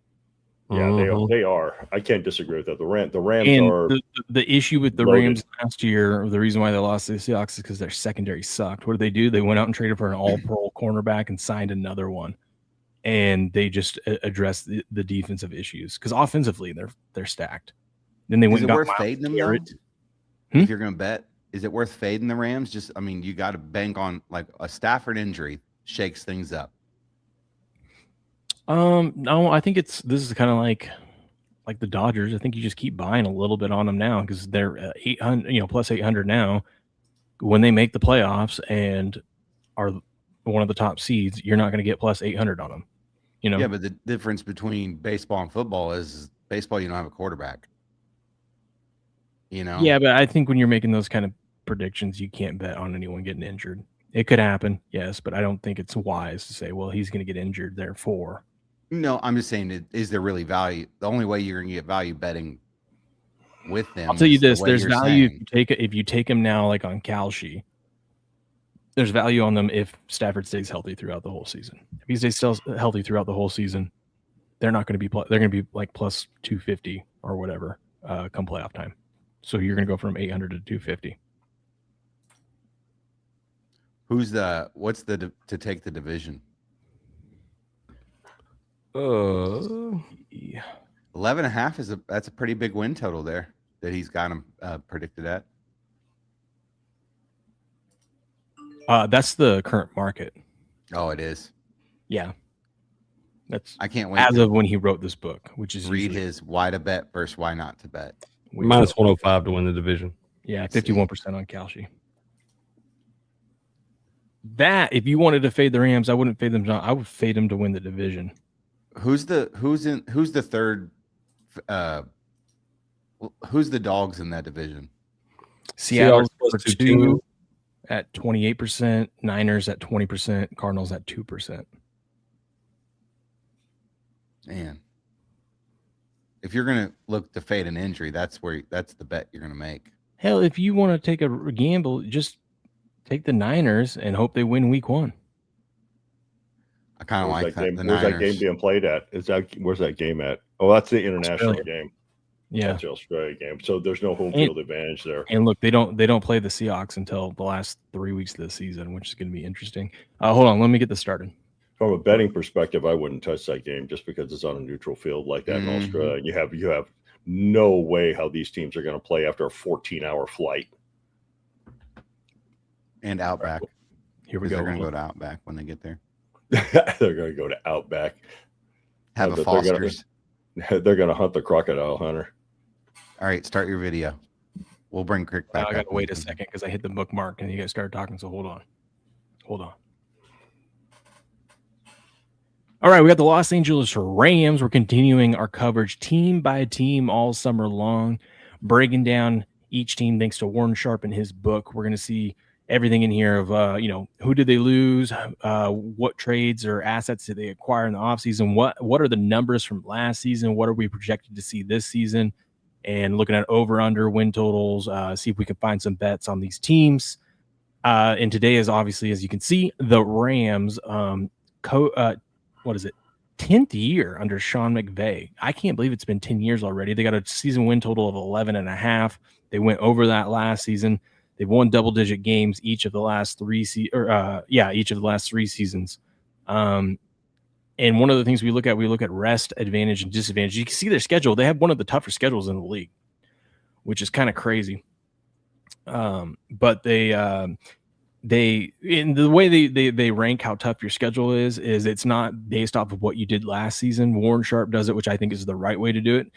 What is the betting market predicting you to be this upcoming season? What's your season win total at? So like you play the Bills are like an 11.5 win team, right? So according to the betting market. And as you can see, we start things off an international game there against San Francisco in Australia. Their net rest advantage and disadvantage is it's all over the place, but it's not too bad. The problem with the Rams is they play 7 primetime games, the most in the league. That is taxing on any team. But because you're playing on so many primetime games, you're going to have a lot of rest advantage and also a lot of rest disadvantage throughout the season. They only play one team coming off their bye, and that is the Chargers in week 8. Let's see. And then look at that at the end of the year. Them in Seattle play the last 2 times the last 3 weeks of the season. That's going to be whoever's the healthiest, Whoever's the healthiest at the end of the season is going to win those games. They got a nice bye there too. Yeah, week 11 is a good spot for a bye. I mean, they got 2 byes because they play Arizona the week before that. So that's about the only thing that's easy in their schedule is the fact they got Arizona and the Raiders on there. And I guess but it's a nice little good reset for them there. Poor Giants. The Giants have to go in week 2, go down to LA and play the Rams after playing Cowboys on Sunday night. Just a brutal way to start the season. That's how it goes, man. I think the Cardinals are going to be interesting. interesting. Says they play 8 primetime games because at the end of the year it's going to be flex. Well, as of right now, it's 7. But yes, if it comes down to see the week 18 Seattle versus Rams for who's going to win the division, I don't think it will. But if it does, that will be the Sunday night primetime last game of the season. I think you might wait until they play the Bills to bet them. Because if they're 500, You think they're going to be 500 by the time they play the Bills? Who are they losing to? They could lose. Denver and Philly and San Francisco are not bad teams. It's the NFL, dude. Watch out for that week 10 game against the Cardinals. Denver is a division game. Is it? No, NFC. Yeah. The reason I say watch out for that week 10 game against the Cardinals, you may see Carson Beck at quarterback by the week 10, and we don't know what we're going to get out of him.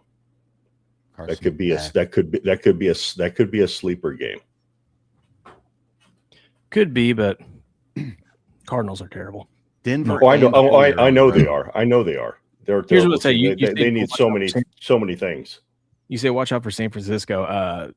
McVay has owned Shanahan in this series, so Yeah, but week Not one, you just never know. You never know. Yeah, it's true. But I don't think Denver or Philly is gonna.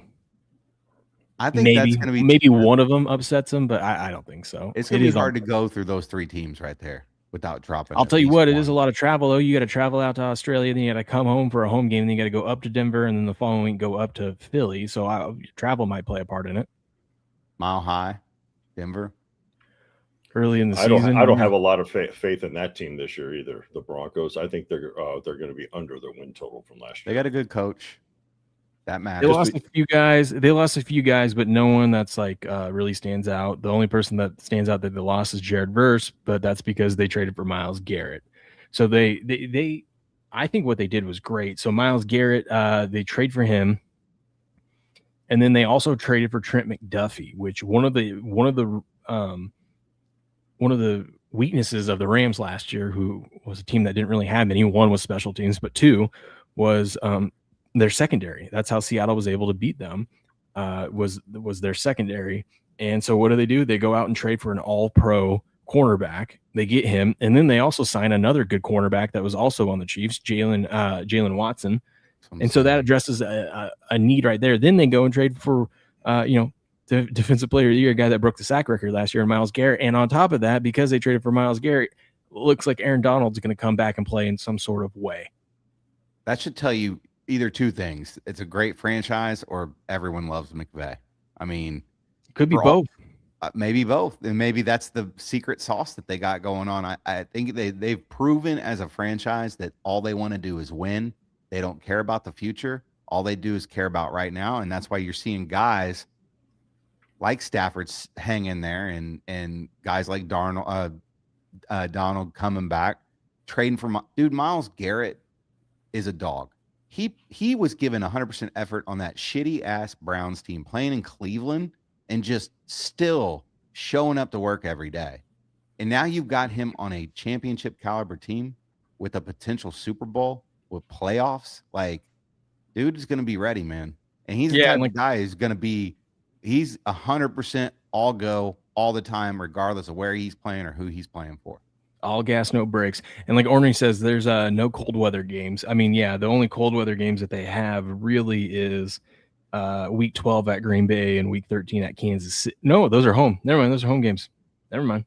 I guess the only cold weather game is week 16 up in Seattle, and not so much super cold. It just would be like 40 degrees and wet is about as cold as you're going to get up in Seattle at that time of the year. They have it so good that like all they have to do is just plug a few spots every year. And it's so like when you see the moves they make, it's obvious, but they're always good moves. You know what I'm saying? You always can see that they're working towards fixing what they lacked the previous year. Dude, it like if you really think about their defense, and they're going to be tough, man. They are going to be tough. Yeah, and the one thing that they do while they're so good, they don't care about draft picks. They're like, okay, cool. Here's a first rounder. We want to go get a known player now. You can get really good value in the third, fourth, fifth round hell, Brady was drafted in what, the 7th round? You can find great value in the NFL draft in the late rounds. Yeah, you just have to be a team that can actually do that. But look at this. I was just noticing this about their bye. They'll have 2 road games heading into their bye, but then they have a bye. And then check this out. For the 4 weeks after their bye, 3 of those games are home. Cowboys. I mean, San Francisco is an away game, but I mean, they play there every year, so it's not like the division away game that they're familiar, and it's not that far either. So, I mean, they're not leaving the state of California. They're not leaving the state of California for 4 weeks after their bye. And they're gonna get 10 days between Kansas City and San Francisco. Mm-hmm. But that other game coming. Oh, look at that! They're getting. Is that a short? They're getting Wednesday night to Thursday night. So no, that's a full week plus a day, and they're playing on Christmas. Yep, against Seahawks. That's away, but they're going to get a break after that before they play Tampa. That'll be interesting towards the end of the year. Tampa should be in it because that division's wide open. Yeah, it's going to be interesting. Let's see what he says. He says that the Rams are the most frustrating team for me personally as I reach the NFL entering 25. After 2 straight 10-7 seasons, this team had everything it needed for success in 25. They just needed better coaching. What? Let's see what he says. Better I realize coaching. that sounds. He says, I realize that sounds blasphemous considering we're talking about the highly revered Sean McVay, but there were several instances in which he let his team down. And he's such an excellent coach overall that slight tweaks from coaching perspective could have the Rams perfect position to dominate in 25. What were the issues? Go back to my 25 football preview and read the chapter. But I'll share 2 key things that I felt were coaching above anything else needed to improve, but most importantly, I thought would improve in 25. 1, play scripting had to improve. I wrote, game planning and script issues from 24 need to be fixed. The first drive of the game was an epic disaster, as were most of their drives in the first half. From 2020 to 23, the offense was top 5 in virtually every key metric on first drive of the game. 24 was as if someone else was called plays instead of McVay. In 23, McVay was outstanding on his first drive scripts, with the offense ranking top 3 in all these categories. In 24, that didn't resemble anything of the prior year. They were 26 in EPA per play, 24 in yards per drive, 27th in fewest 3-and-outs, 30th in rate of drives that scored points, 29th in points per drive, and 30th in fewest punts per drive. This is entirely on the offensive staff, was extremely abnormal and absolutely must improve in 25. I expanded the data to include all first half drives. The Rams offensive ranked an unthinkable 29th in first half points per drive, 29th in score rate, and 26th in yards per play in the first half. This was too good of a staff and roster to let that happen. And what that directly led to was the Rams leading only 5 of 17 games at halftime in 24. 5. They ultimately battled back in the second half to go 10-7 on the season, but leading at halftime in just 5 games was also almost impossible. The other thing he says that McVay needs to do better on was play calling near the end zone had to improve. I remember this. We talked about it. I critiqued the Rams strategy near the end zone, both goal to go and red zone, because it wasn't working and could improve if the coaching changed. Everyone has their critics, and if there are critics of mine, they primarily criticize my criticism of NFL coaches. Why does he say things like that? Why does he know? Or what does he know? Does he think he's smarter than they are? If so, why doesn't he get hired by them? I say things like this because it's quite literally my job to study what coaches are doing and help improve.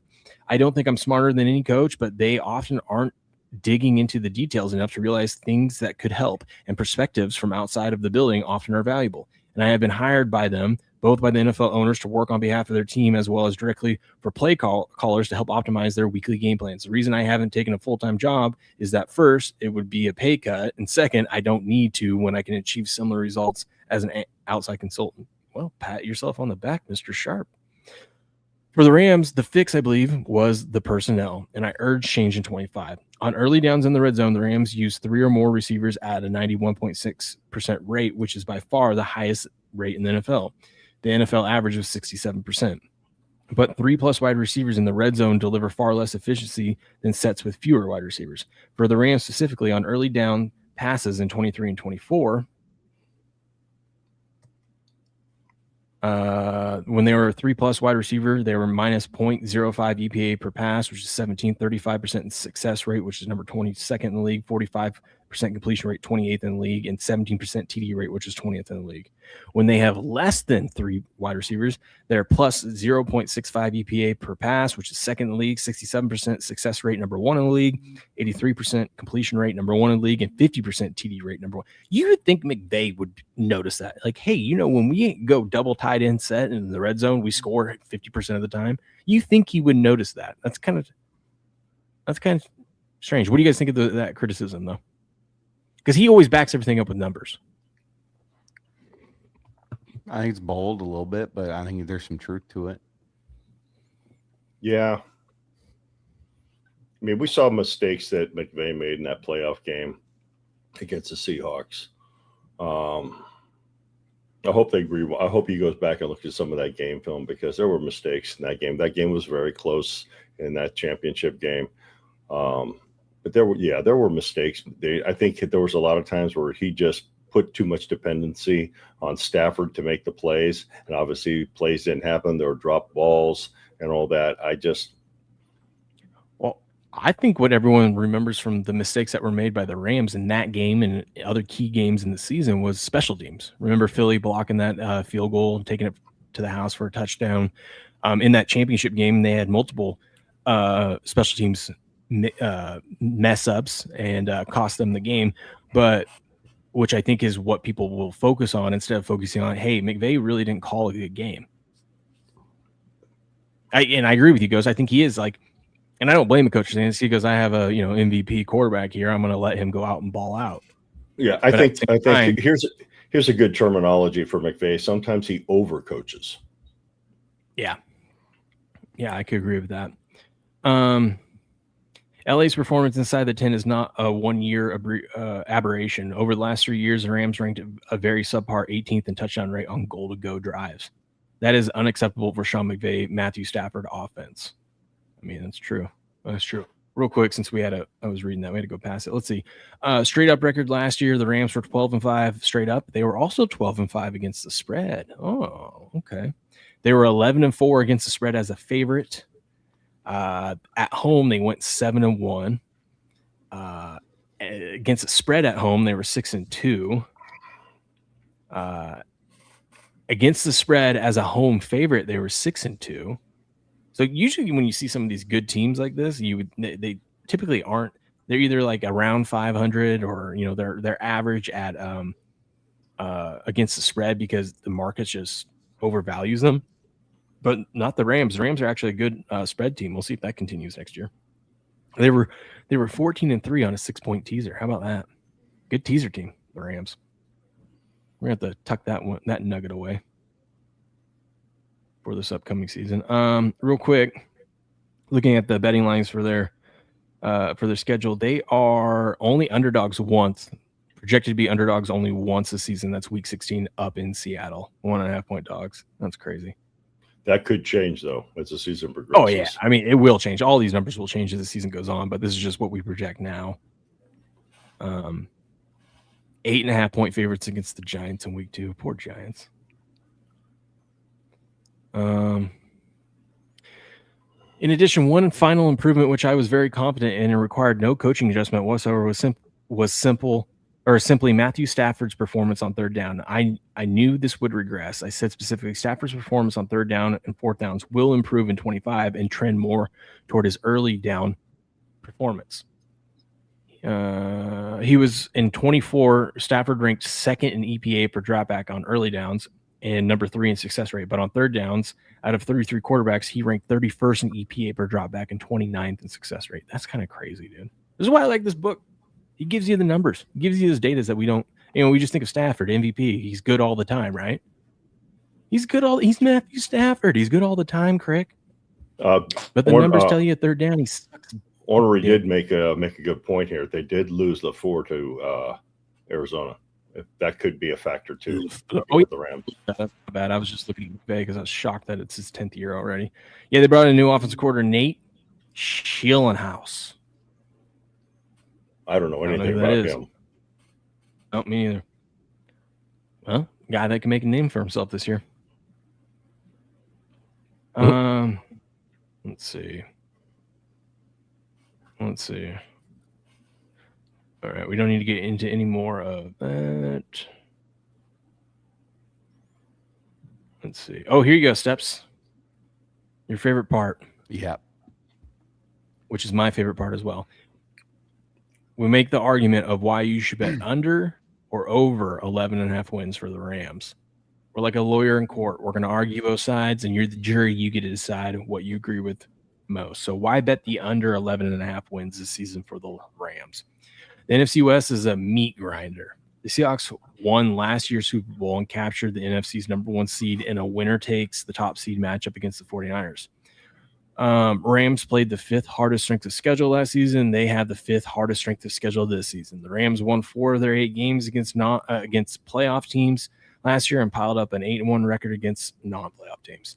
There's not a lot of room for error for the Rams to exceed their win total with such a challenging schedule.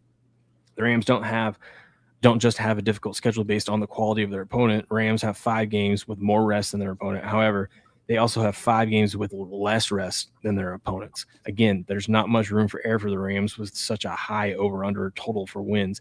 In 5 games where their opponents will have the upper hand in days of rest and preparation will be challenging. The flags came out in favor of the Rams in 25. They had the fewest accepted penalties and the fewest total penalty yards. Rams also ranked first in penalty margin, first in penalty yard margin, fourth in offensive penalty EPA, third in defensive penalty EPA, and second in net penalty EPA. The penalty thing to me, yes, it's year to year, and you can get the whistle in your favor some years, but I feel like there's teams that establish themselves. There's teams that get penalized a lot all the time, but there's also like this team is a veteran team, and maybe that's just how they play. Maybe they play clean, or at least clean enough to where it doesn't draw flags. So I'm not too worried about the penalties. Like he makes the argument here saying that like they were really good with penalties last year, so maybe that's going to regress to average. I don't think it will. Nice. Good job by you guys. Jesus. I was waiting for Ghost. He's the NFL expert. I'll tell you what, 11.5 wins is a lot. Do you have the current Kalshi rankings on that win total, the percentages? I'm kind of curious. Yeah, I'll pull it up. I'll tell you what, if you want to bet the under, wait until week 3, because I think they win. I mean, they're favorites all season long, but I think they beat the Niners in week 1, and they're definitely going to beat the Giants in week 2. So, like Steps was saying, their schedule gets tough after that. They got to go up to Denver, then up to Philly, then home against Buffalo. I think you wait till they start off 2-0, then you bet the under 11.5 at a nice plus money. But let me see. Win totals for the Rams over on Kalshi.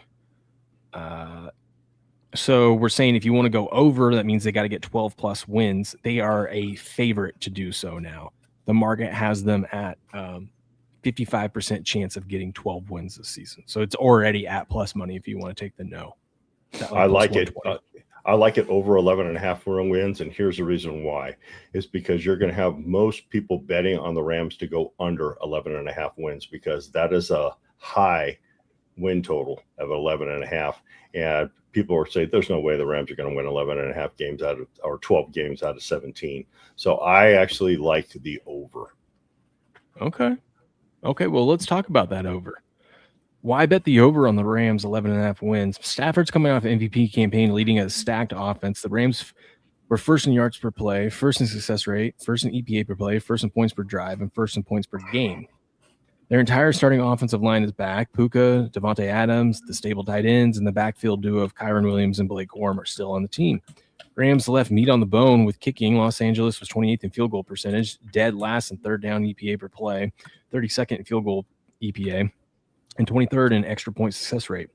Harrison Mevis tidied up the kicking woes after debuting for the Rams in week 10. He made 12 of 13 field goal attempts, including all 6 inside of 39 yards, 5 of 6 from 40 to 49 yards, and his only attempt from 50-plus yards. Mevis also nailed all 39 of his extra point tries. He didn't slow down in the playoffs either. He made all 6 of his field goal attempts and all 9 of his extra points in the 3 postseason games. So it seems like they cleaned up the kicking. Rams secondary, namely their cornerbacks, was a weak spot last year. They addressed that position by trading for Trent McDuffie and signing Jalen Watson as a free agent. McDuffie and Watson played well for the Chiefs, and they will push Emmanuel Forbes into a depth role after he played the second most snaps among cornerbacks last year. The trade for Myles Garrett should also help the corners. I mean, yeah. When you get pressure on the quarterback, yeah. Yep, that should be a big help for them. I think I think it'd be so hard to bet the no. But like I said, if you bet the no, maybe wait till they win the first 2 games and then look at the no of 13 plus wins. Right now it's at 62%, but I think they win those first 2 games. That's going to drop down to about even money. And that's, if you want to fade the Rams, I think that's how you do it. Here's their projected positional unit ranking. I mean, look at, they're almost top 5 in everything. Their weakest point is running backs. But look at, he's giving McVay number 1 head coach in the league. I can't disagree. That's interesting. That's interesting. I'm just looking around the league. I can't disagree. No. Let's see. What else we got from the Rams? God, look at all these charts. You know how we look at these heat maps and see, like right here, where their completion is, and the reds are good, blue are bad. There's a lot of blue on a lot of these other teams, but with the Rams and Stafford, he doesn't miss many passes. A lot of red, Crick. Yeah. It also shocks me, like with Herbert too, and there's some of these other guys. Some of these teams don't throw in the middle of the field, like deep middle. Yeah, I mean that's just it's usually a recipe for disaster in the NFL. With as good as the secondaries are and as fast as the game is at that level, it's usually I mean, throwing if deep you're down the middle usually gets you in trouble. Yeah, if you're thrown in the middle of the field, the deepest route that the person usually is 20 yards, like those drags. Mhm. And And that's fair. Like I said, Yeah. that makes sense. but your traditional post route just isn't a thing anymore. You got a lot of teams playing too high safeties, kind of takes that away. You would think though that those safeties would be cheating since no one ever throws to the middle. You're cheating towards the sideline, you know. You So would maybe think, can yeah, catch them every now you and would then. think you can expose it sometimes, but if you're doing that consistently, it's usually a recipe for disaster. Yeah. Now he's getting into 2 tight end sets, 11 personnel sets, and showing the difference in usage there. We know Puka's good. We do talking know about their Puka's good, no doubt. yeah. Even if he's biting women out there, allegedly, that's fine. He's still good. Allegedly. Talking about the draft picks, we don't really need to. There's no draft pick this year that's going to impact the Rams. Nah, not this year. It could have one that affects them down the road a couple years, but yeah, Ty Simpson ain't playing none this year, barring an injury, God forbid, to Matthew Stafford. He also gives fantasy football advice. I'll just summarize it for you. Puka's good. Stafford's not bad to have either. All you need to know. Puka's good. Stafford's good if you get him at the right price. Here's a Rams defensive outlook. I'll summarize it. They're good.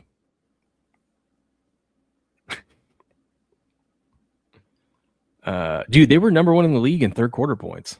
That is talking about where he's talking about at halftime. Well, last year they were good at halftime. In 24, they were not good at halftime leads. Last year they were 4th in the league in halftime leads, and then with a halftime lead, they piled on in the third quarter. It's impressive. They're really good at halftime adjustments. Yeah, he's always been great at that, McVay. Rams might be a good team to bet live at half, whether they're leading or not. Yeah, fair enough. Or just bet them just in the third quarter. You can bet third quarter spreads and stuff. Yeah. Devontae Adams in the red zone, just a beast. 32 targets last season in the red zone. And caught a bunch of them. 32 for 32, all touchdown. No, I'm just kidding. It feels that way. Yeah, here's their schedule this year. They have the 5th toughest schedule again, same as last year, but part of that's because of the division they play in. And they're hosting the Bills, they're playing the Eagles, they're playing the Broncos, they're playing a lot of playoff teams. Yeah, the schedule's pretty tough. They didn't do many favors there. At 37 years old in his 17th NFL season, Stafford led the entire league in passing yards with 4,700 and in touchdown passes with a franchise record 46. Damn.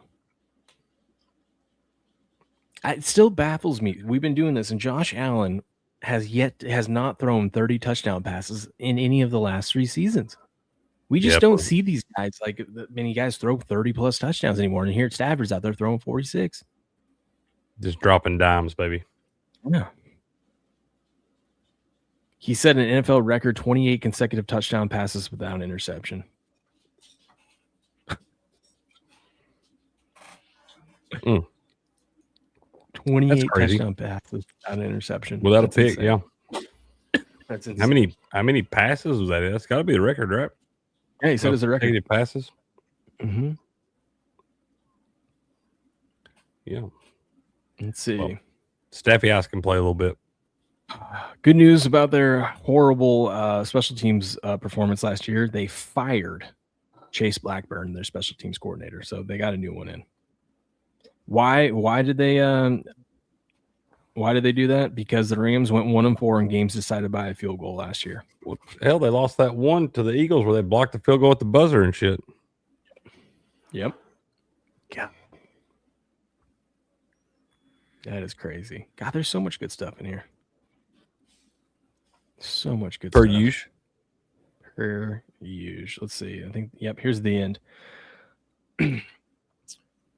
That is why the 2026 feels like one of the clearest all-in seasons in the league. The Rams know Stafford is still playing elite football. They also know the window with the 38-year-old quarterback is not something to treat casually. So they fix the secondary with Trent McDuffie and Jalen Watson. They fix the special teams staff with Bubba Ventrone, however you say his name. They stabilized the operation around the kicking game, and then they made the loudest possible win now move by trading for Myles Garrett, pairing the reigning defensive player of the year with a roster that already ranked among the best in football.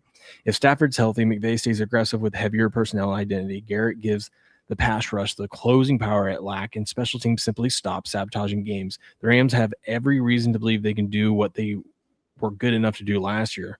This roster was built with Los Angeles hosting the Super Bowl in mind. Any short of playing in it feels like a missed opportunity. Yeah, agree. Yeah, agreed. I mean, yeah. And that's without Aaron Donald. Yeah, no shit. Yeah. That's assuming they're all assuming that guy ain't gonna play, and I am about 85% sure that he is. Okay, if you had to bet it now, we're gonna summarize or we're gonna wrap up our Rams coverage with this. I'm gonna pull up the odds. If you had to bet yes or no, do the Rams win the NFC? No. So you don't think they go to the? Well, I'll tell you what, they are favored to go to the Super Bowl. I think they will win the NFC West, but man, it just seems like anything can happen in the playoffs.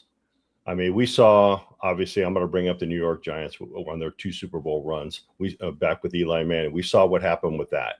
I mean, they finished both those seasons at 9-7, but they just lit a match under them in the playoffs. So anything can happen in the playoffs this year. So I mean, it's hard to pick an outright Super Bowl winner. I mean, how many years have they picked the Buffalo Bills to get to the Super Bowl and then they fall short? It's always the teams that are expected to get there. They fall short in the playoffs.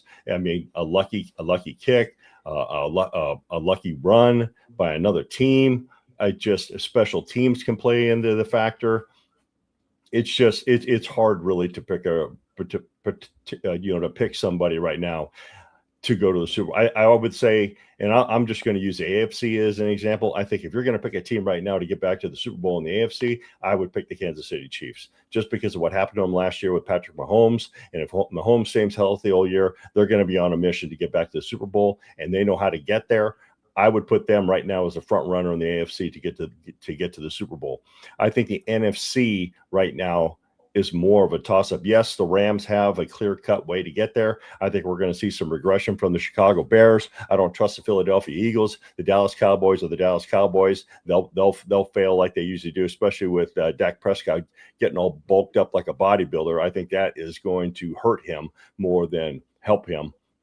So I think right now it's hard to pick the NFC right now. But, yeah, the Rams are the clear-cut favorite to get there. Will they? I don't know. Flip a coin.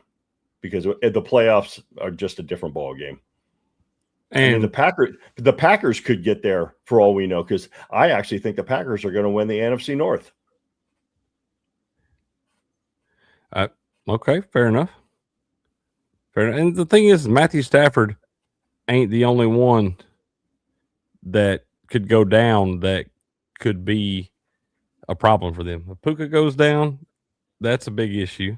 That's your top target, your top weapon on the offense there. You look on the defensive side of the ball, I mean, there's no guarantee that those guys go through unscathed there. I mean, God forbid the injuries happen, but it's part of the game. And you got somebody like Myles Garrett goes down, or even a Byron Young. If Aaron Donald does come back, I think he's going to be just fine, but do we know that for sure, you know? I know you made the trade for Trent McDuffie there, but it's just a long season, man. There's a lot of ifs and a lot of variables that could go their way, and I never like to bet on the team that everybody's telling me is going to the Super Bowl. I will say this: one of the worst bets out there. I will say this: the Rams are plus 300 to win the NFC. They also are plus 300 to have the 1 seed in the NFC. I think the better bet out of those two is to take them to win the NFC, because they can win the NFC not being a 1 seed, right? So, like, odds being equal, you want to the wiser bet there. Like they should be like plus 400 or plus 350 to get the 1 seed and plus 300 to win the NFC. Now, obviously, if you get the 1 seed, it's going to be a lot easier to win the NFC. But yeah, I don't think they, with the 5th toughest schedule. I mean, I know they were 1 game away from being the 1 seed last year, but and they had the 5th toughest schedule. But with the 5th toughest schedule, it just makes more sense. I would rather bet them to win the NFC than them to have the 1 seed. It's going to be. I think it's going to be tough for them to have the number 1 seed, just based on the division that they play in with the 49ers and the Seahawks. I mean, the Seahawks got it last year. The Rams, if they would have won that game, they would have had it last year. It might just come out of that division. It is tough because the NFC West is the toughest division. Say what you will about the NFC East. I think the NFC East, to be honest with you, is up for grabs right now.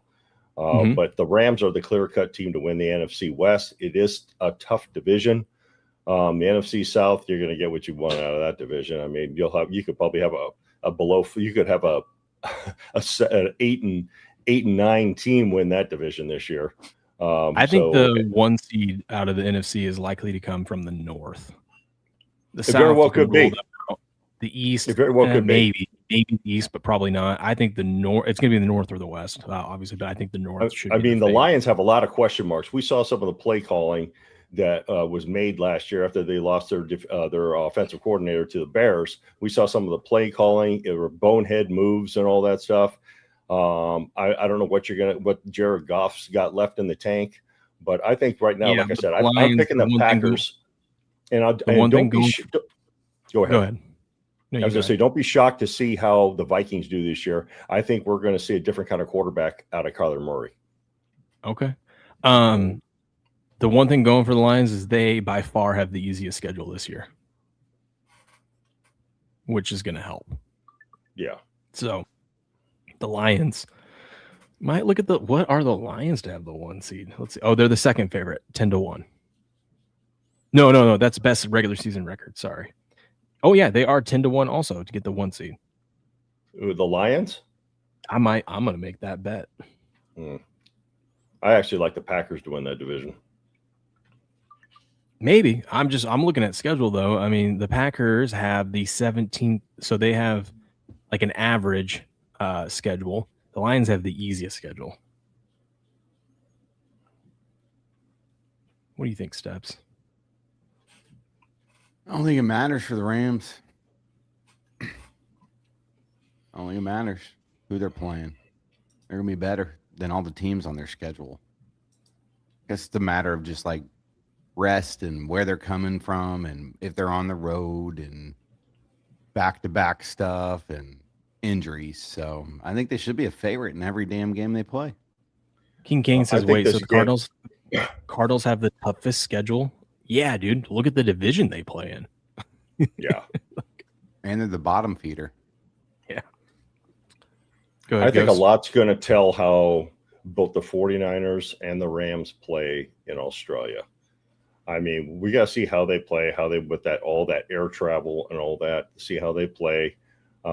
Now, I guess you can look at it this way with going to Australia, whether they win or lose there. I think it's just going to be just a little hiccup because of that travel. Okay. Well, that'll do it. That's the Rams 2026 preview. Thanks for watching with us. If you're watching the replay of this, the standalone video, we go live every day at 7:15 a.m. Eastern. Here on days, we go live at 8 a.m. Eastern. For the Wiseguy Roundtable. Come hang out with us, subscribe to the channel, like this video. We'll catch you on the next one. Booyah. There we go. Good job, guys. Proud of you.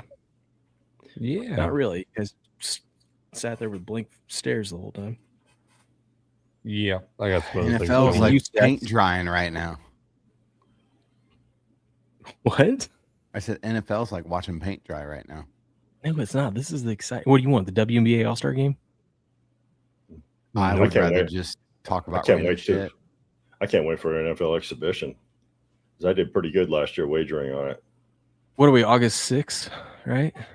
Yeah, I'll probably pass on the Hall of Fame game, but once the regular exhibition kicks in, unless there's something that stands out in Hall of Fame game is August 6th, King game. Who's playing in that again? It's something terrible. It's like the Cardinals and some other shitty team. Panthers or something. I don't know. Watch the Cardinals beat the Panthers. Let me see. I guess I can go to the NFL schedule.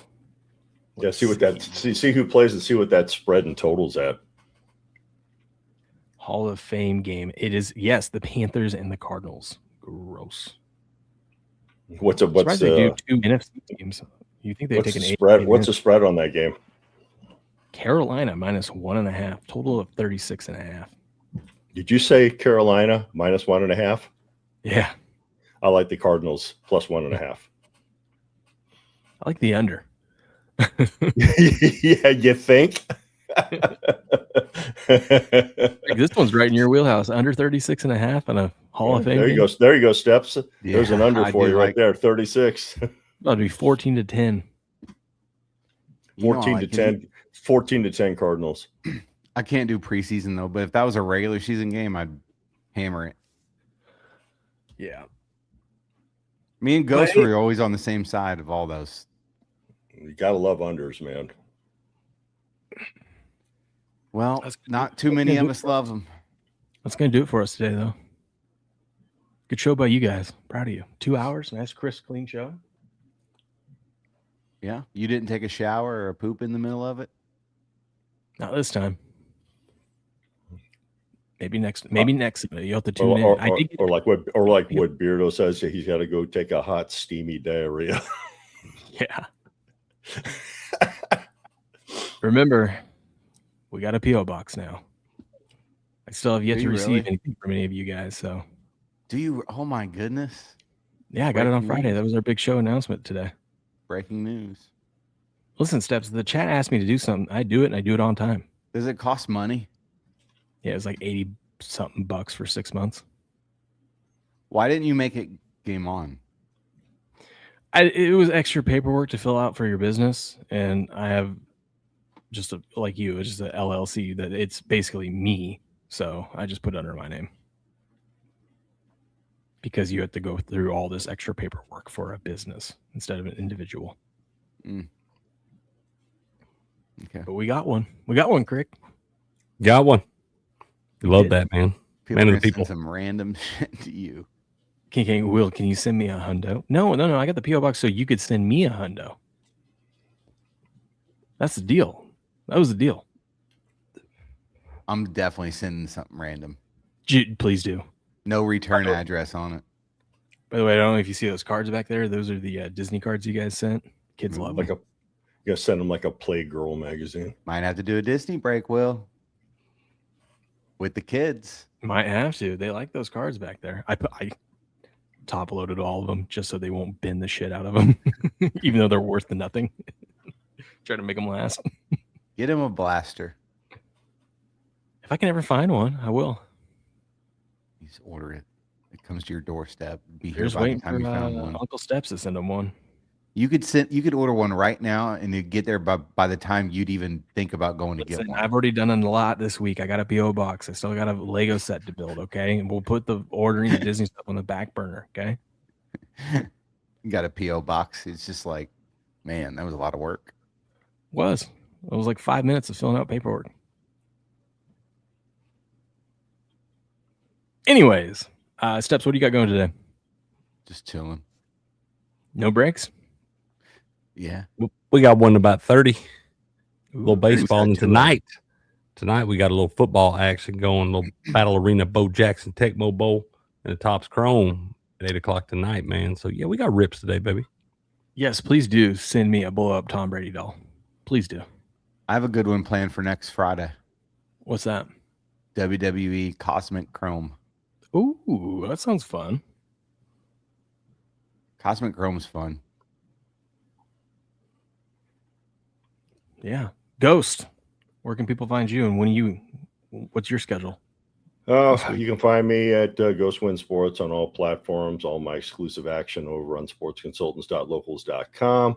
And like I said earlier, the wife and I are headed down to Huntington Beach to go check out the U.S. Open of surfing today. So Nice. I'll be out and about today. Grass guy, I wasn't invited. Grass guy's invited every single freaking day. Don't let him. You're on the team. Yeah, you have access to the account. You literally could come in here and end the stream if you wanted. He'd keep us in line. Oh man, Cricket, where can people find you? What are you doing? Man, y'all know where to find me, man. Y'all find me over at sportspicks.locals.com. You find me here every morning. You find me ripping card. Y'all find me. I ain't hard to find, man. Y'all can find me. He's out there. You just gotta look. Mm-hmm. You just gotta look. All right, we'll catch you guys tomorrow, 7:15. Oh, actually, tomorrow, Crick, we're gonna start at 8. All right. Guess who doesn't work? Guess who doesn't work tomorrow? On a Monday? Man, Yeah, my mom's going on vacation the end of the week, so I worked the back end of the week, and then it worked out perfect because my dad's here visiting for Ace's birthday. So, all right, we'll see y'all at 8 a.m. tomorrow morning, bright-eyed and bushy tailed. Tomorrow, people, and we are covering. I didn't even look. We are going to be covering. Just let it go. It's covering what? Oh my God! There you go. Who? Oh, the Dolphins. Sweet. Want to tune in to the Sweet. Dolphins. The fish. We should probably cover 2 tomorrow. Yeah, you'll be over with the Dolphins in about like 30 seconds, so we can move on to another team. Here's your Dolphins preview. They suck. Yep. Move on. Oh my God, look at this. Look at this. This is the longest list we've ever seen of how many key players lost. And look at all that red on that schedule, as though they needed that. Well, they have the second hardest schedule, so yeah. Anyways, yikes. We'll be covering the Dolphins tomorrow. Come hang out with us. Help us get through it together. Super Chaps help too, help us get through it, the pain. But we'll see you guys tomorrow bright and early. Until then, good luck. Good gambling. And game on.